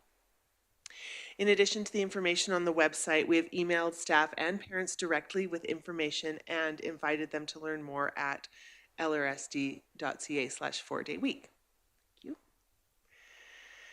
So stakeholder engagement is critical to this project, and as outlined in April 2024, the stakeholder engagement plan includes a timeline from May to November of 2024 to get feedback and perspectives from staff, parents, students, and Indigenous partners, union executives, and other affected groups.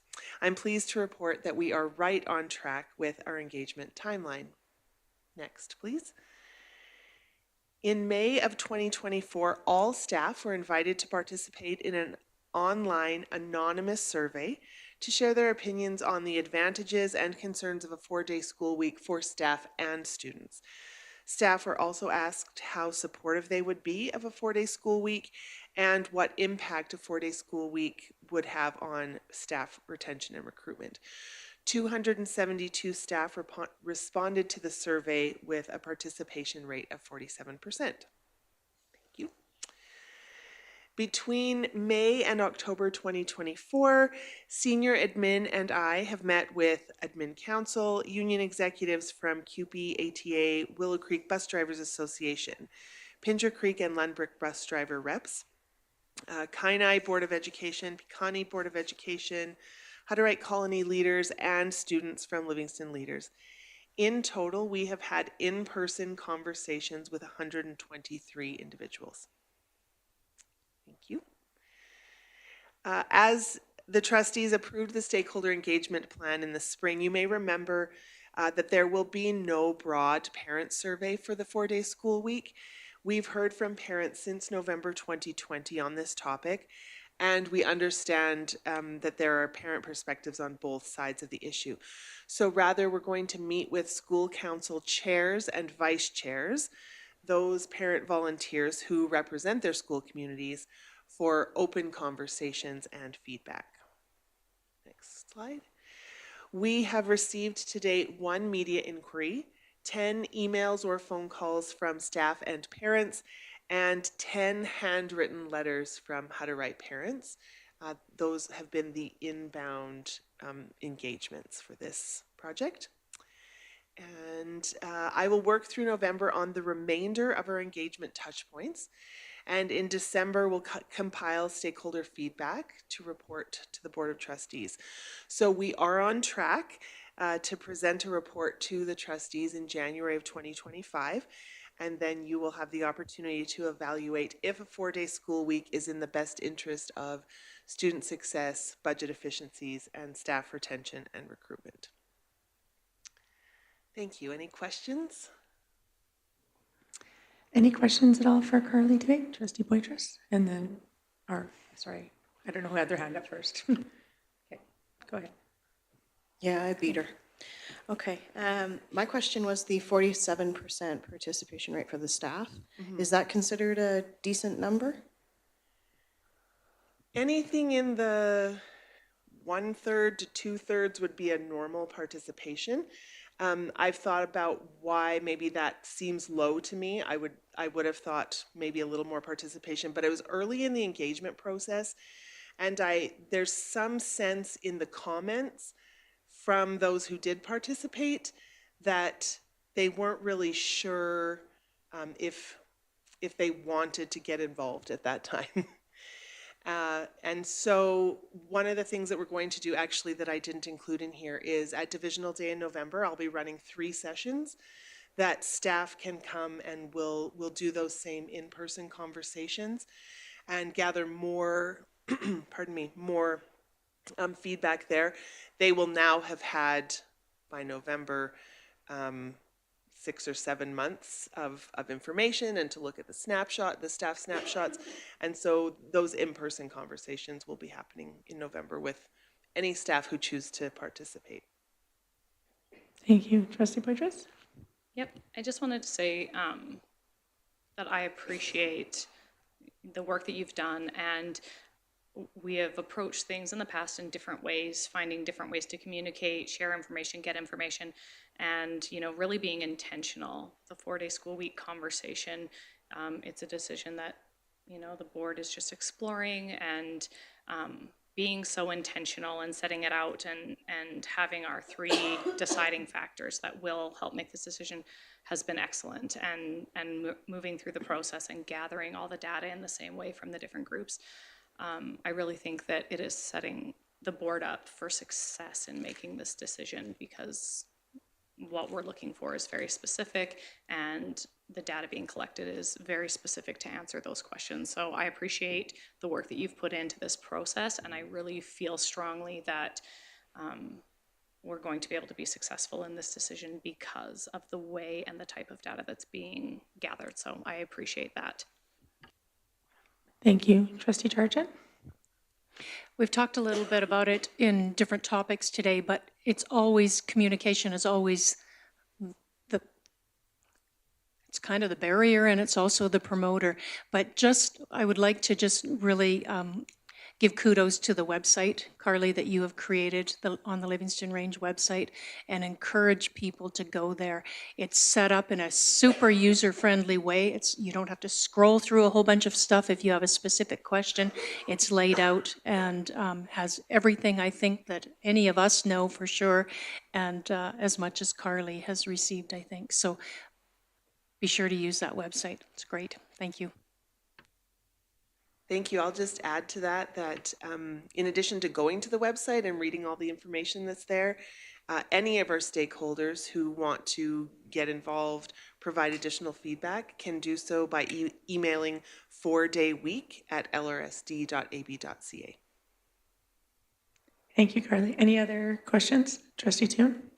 Just echo what Trustee Charchen raised. The website's amazing. We were in a parent meeting recently, and some questions arose, and parents hadn't looked at it, and the administration of the school recommended going there first, and it was a phenomenal, just the amount of questions that had been raised prior that were just simply laid out in a easy to find way to go through. And so they were going to encourage their friends that they had discussions with to look at it as well, because I think that's the word of mouth of those who have seen the information, I think, is key. And I really appreciate the engagement that you're doing with our administration, at our staff at Divisional Day, Carly. That's phenomenal to have those opportunities, because the conversation hasn't evolved, but it's been such a long time since we had those initial conversations that I appreciate the staff for having another opportunity to have those. Great, thank you. Thank you. Any other comments? I just have a quick comment too. I was at a school council and we again were talking about the 40 school week. It's been a hot topic, I think, lately. So I really appreciate you coming here today and just resharing our timeline and even that parent communication piece about how we're engaging, because there was a lot of questions around that. So thank you, Carly, for that. And I think that, yeah, if there's no other questions, we appreciate you coming down and doing that. Thank you.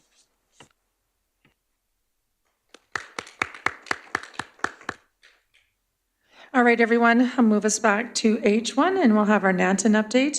The Nanton School Advisory Chair will update the Board of Trustees on the Nanton schools. Trustee Teal. Thank you very much. I want to, as always, thank Mr. Perry for his phenomenal work. The meetings that we have are a highlight of all the great work that he and our administration are doing for this project. We held a meeting recently, and once again, that update can be found on the bottom left-hand corner of lrsd.ca, so I'd encourage everyone who has interest to go there. And we met on October 3rd. Some of the key highlights that talked about continued to talk about the construction design timing and all that was progress that was being made with that. And would also highlight again that we're meeting again next month on November 21st.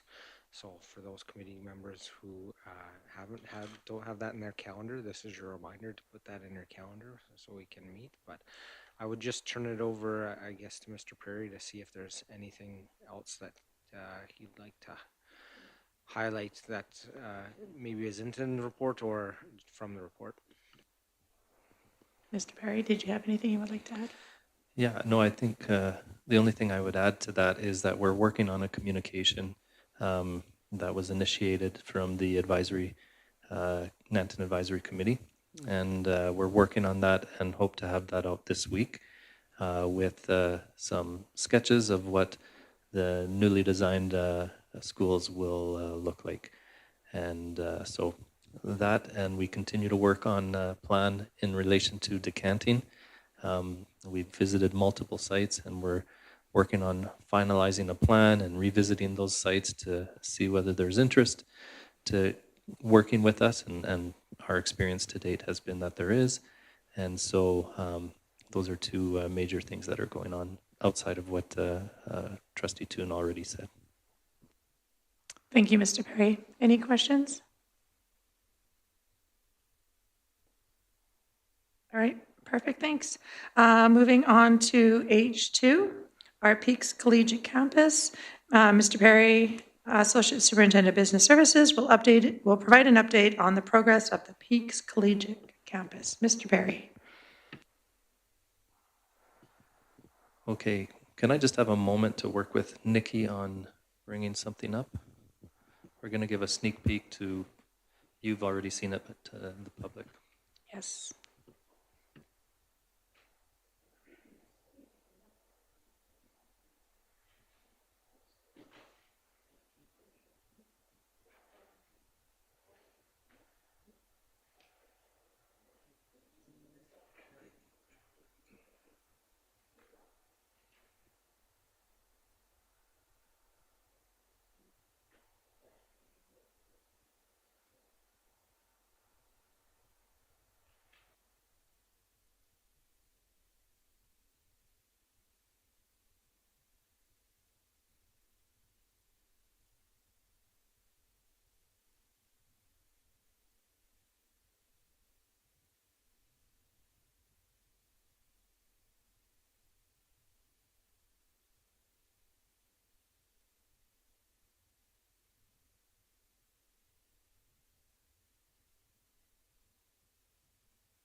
Hey.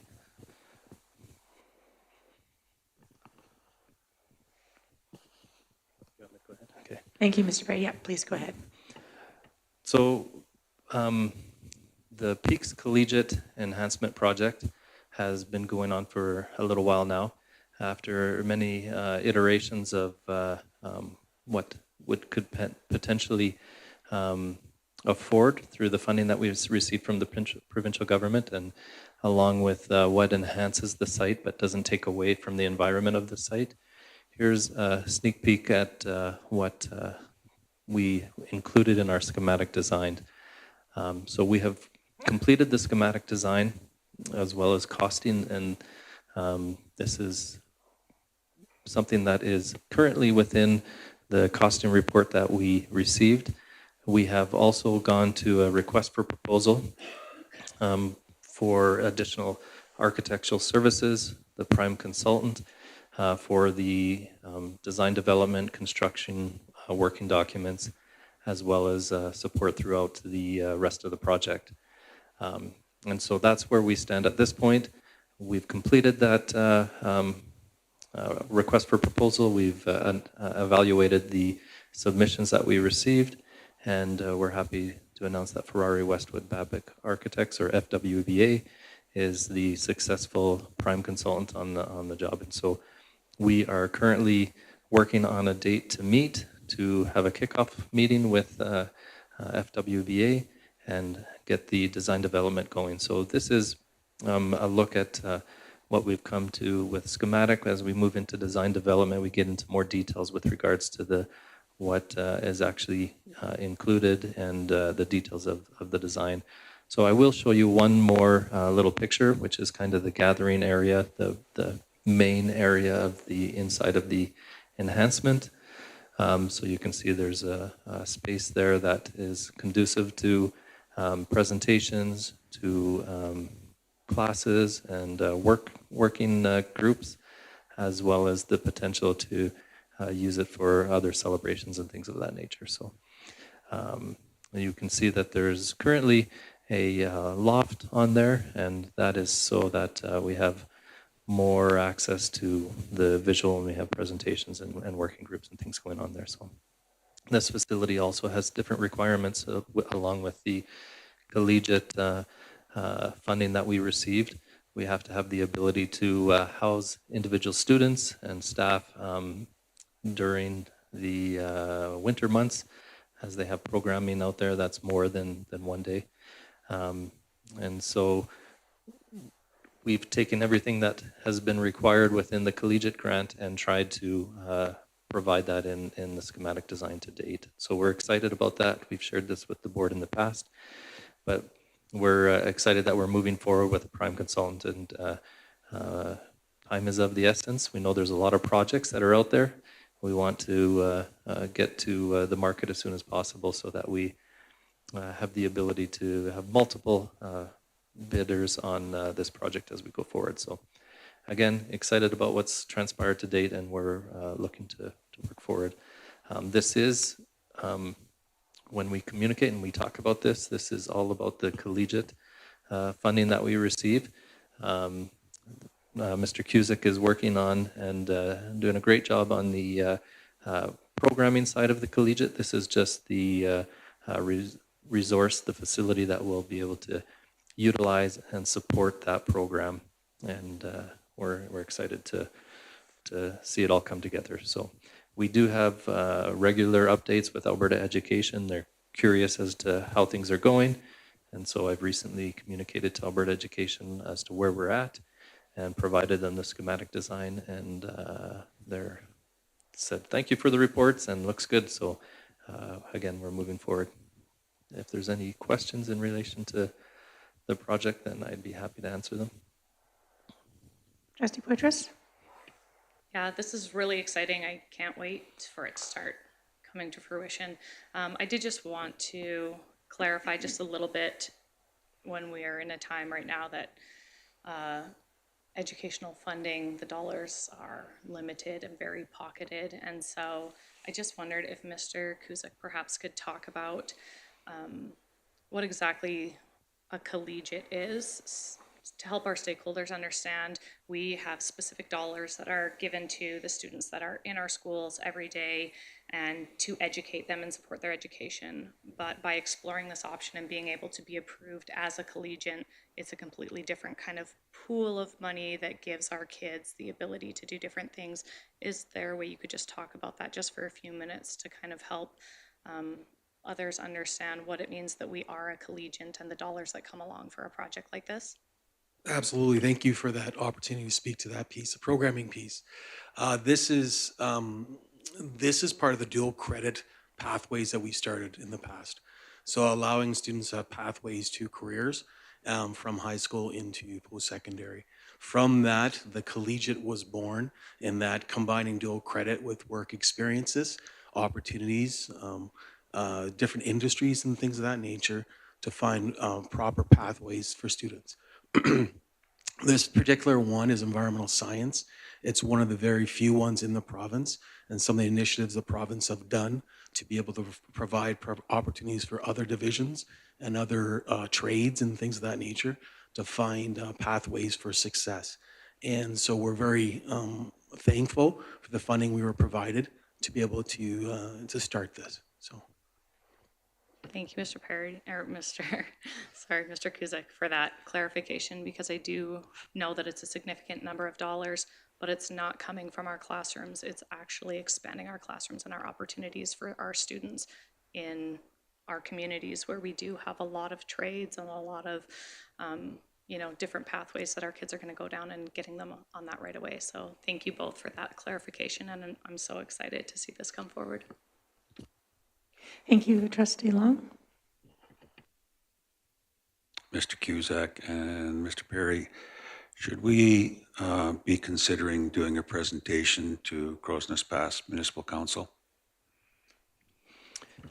Yeah, we're actually working on communication around this project as well, as much like we are with the Nanton project.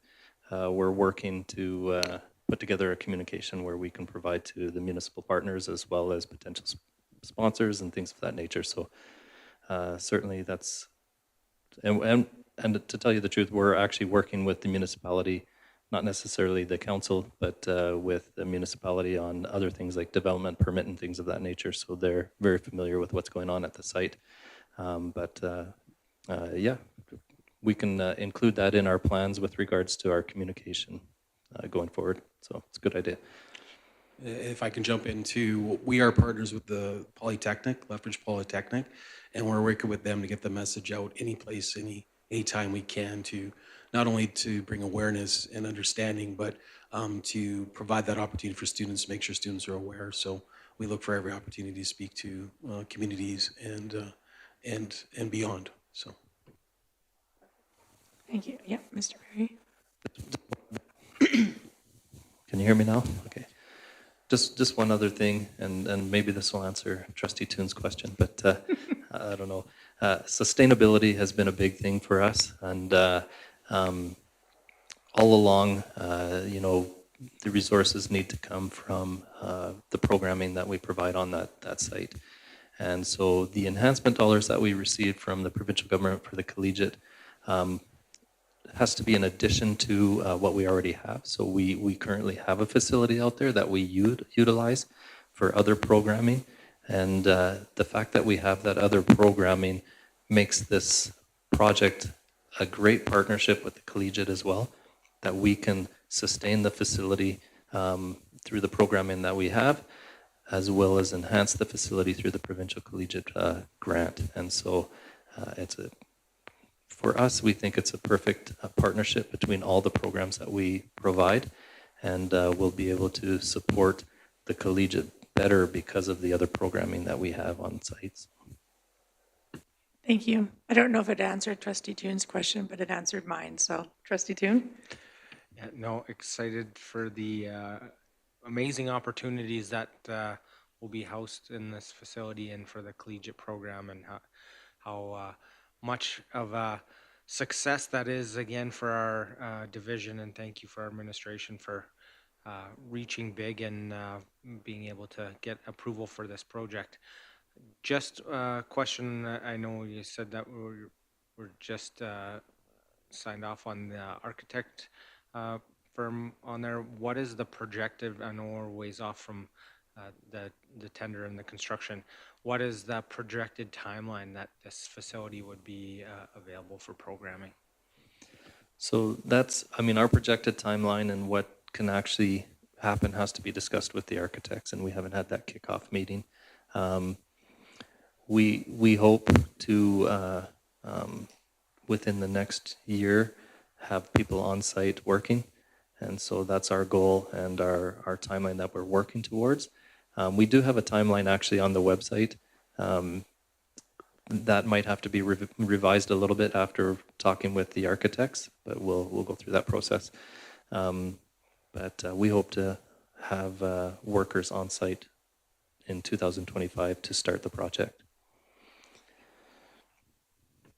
Thank you. Any other questions, comments? Right. If there's nothing else, Mr. Perry. All right.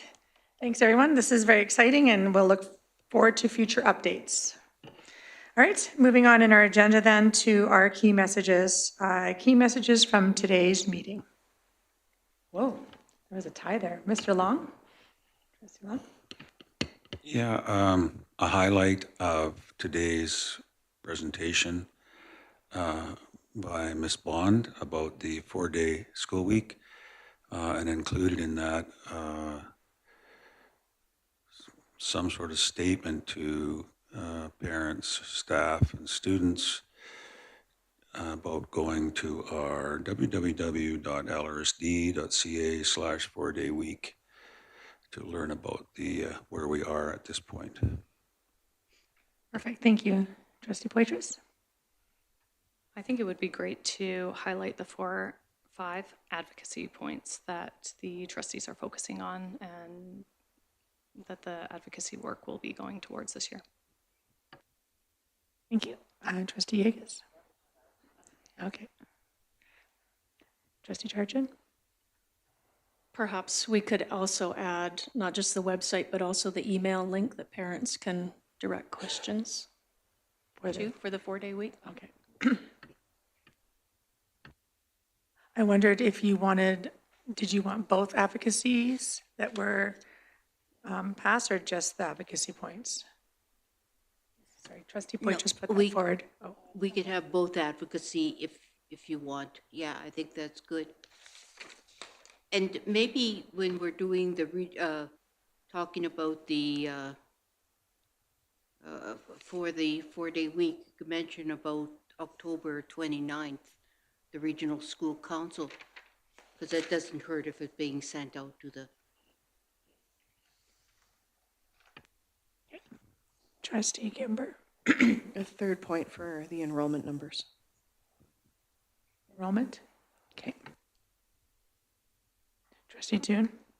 Yeah, so just a point of clarification. So we have our number 1, that automatically includes all our presentations. So that would be enrollment numbers, faces, and 4-day week. So we're just clarifying points within that we'd like.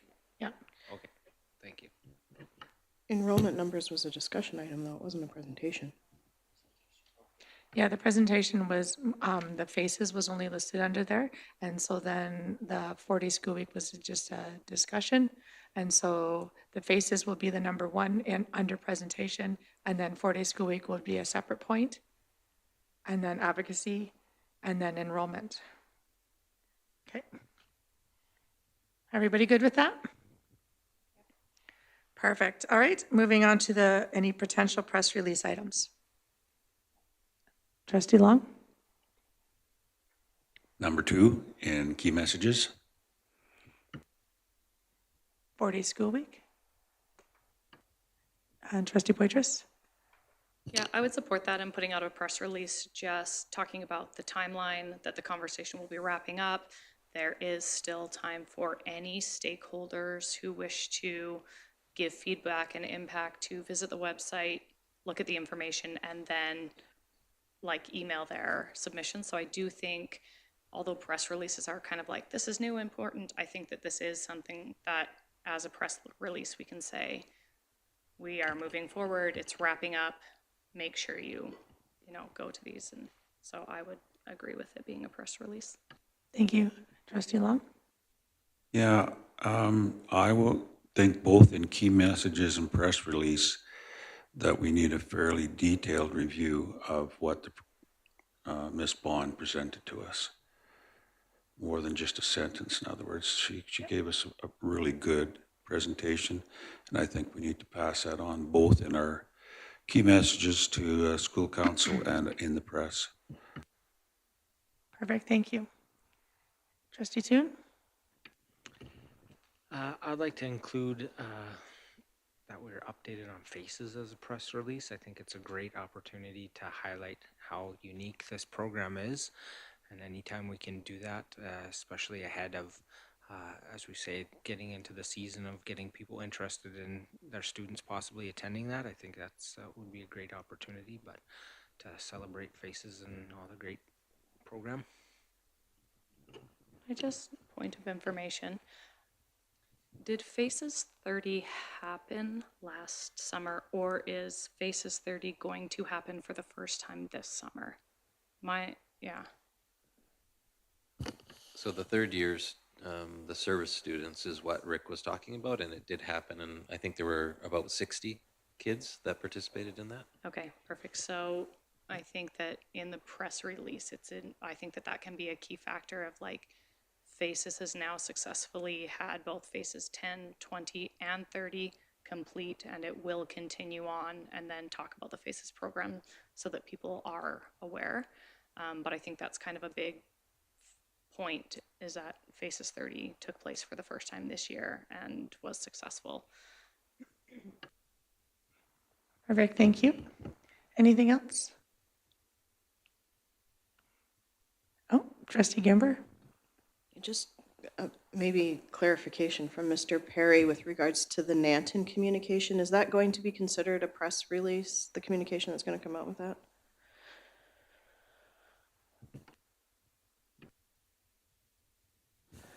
I don't know if it's considered a press release, but it will be specific for Nanton community. So our methods of communication will be, the schools presenting it on their Facebook pages or whatever. So, but it won't be division-wide. Typically, yeah, we usually, when we do like a press release that's specific to a community, we make sure that they have all the information there within that community. Point of information. So on that Nanton update, like nothing has been decided as far as like the drawings aren't completely ready yet, and the like decanting is still in the works. Like, yeah. So it'll just be information on what the discussion was, but nothing has actually been solidified, or? There are going to be sketches of what the design to date looks like. And so it could be considered a press release. So I don't know how Carly intends to provide that out, but it could be. But that's already in the works. So yeah.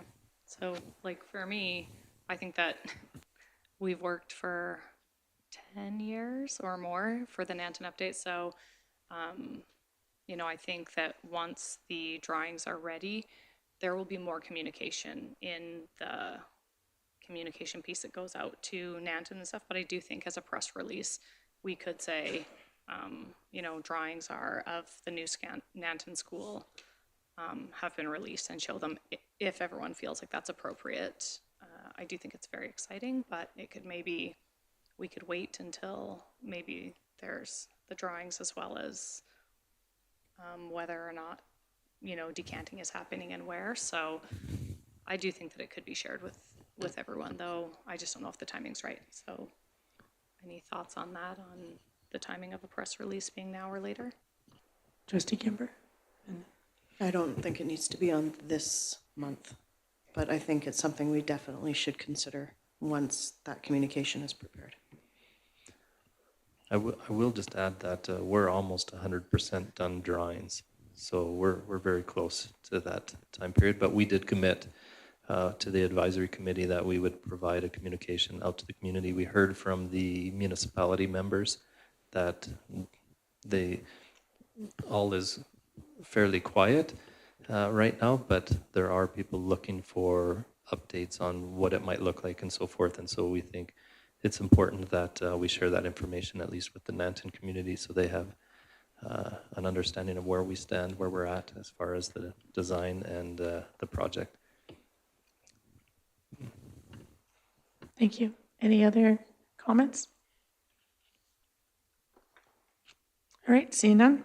Thank you. So just for clarity, we have the 4-day school week and update on FACES for our press releases, right? And we're just pausing on the Nanton one for right now?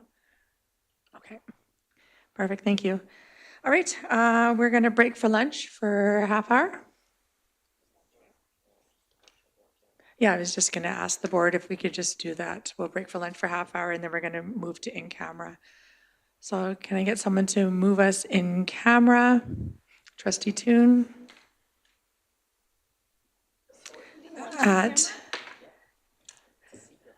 11:45. All right, thank you, everyone.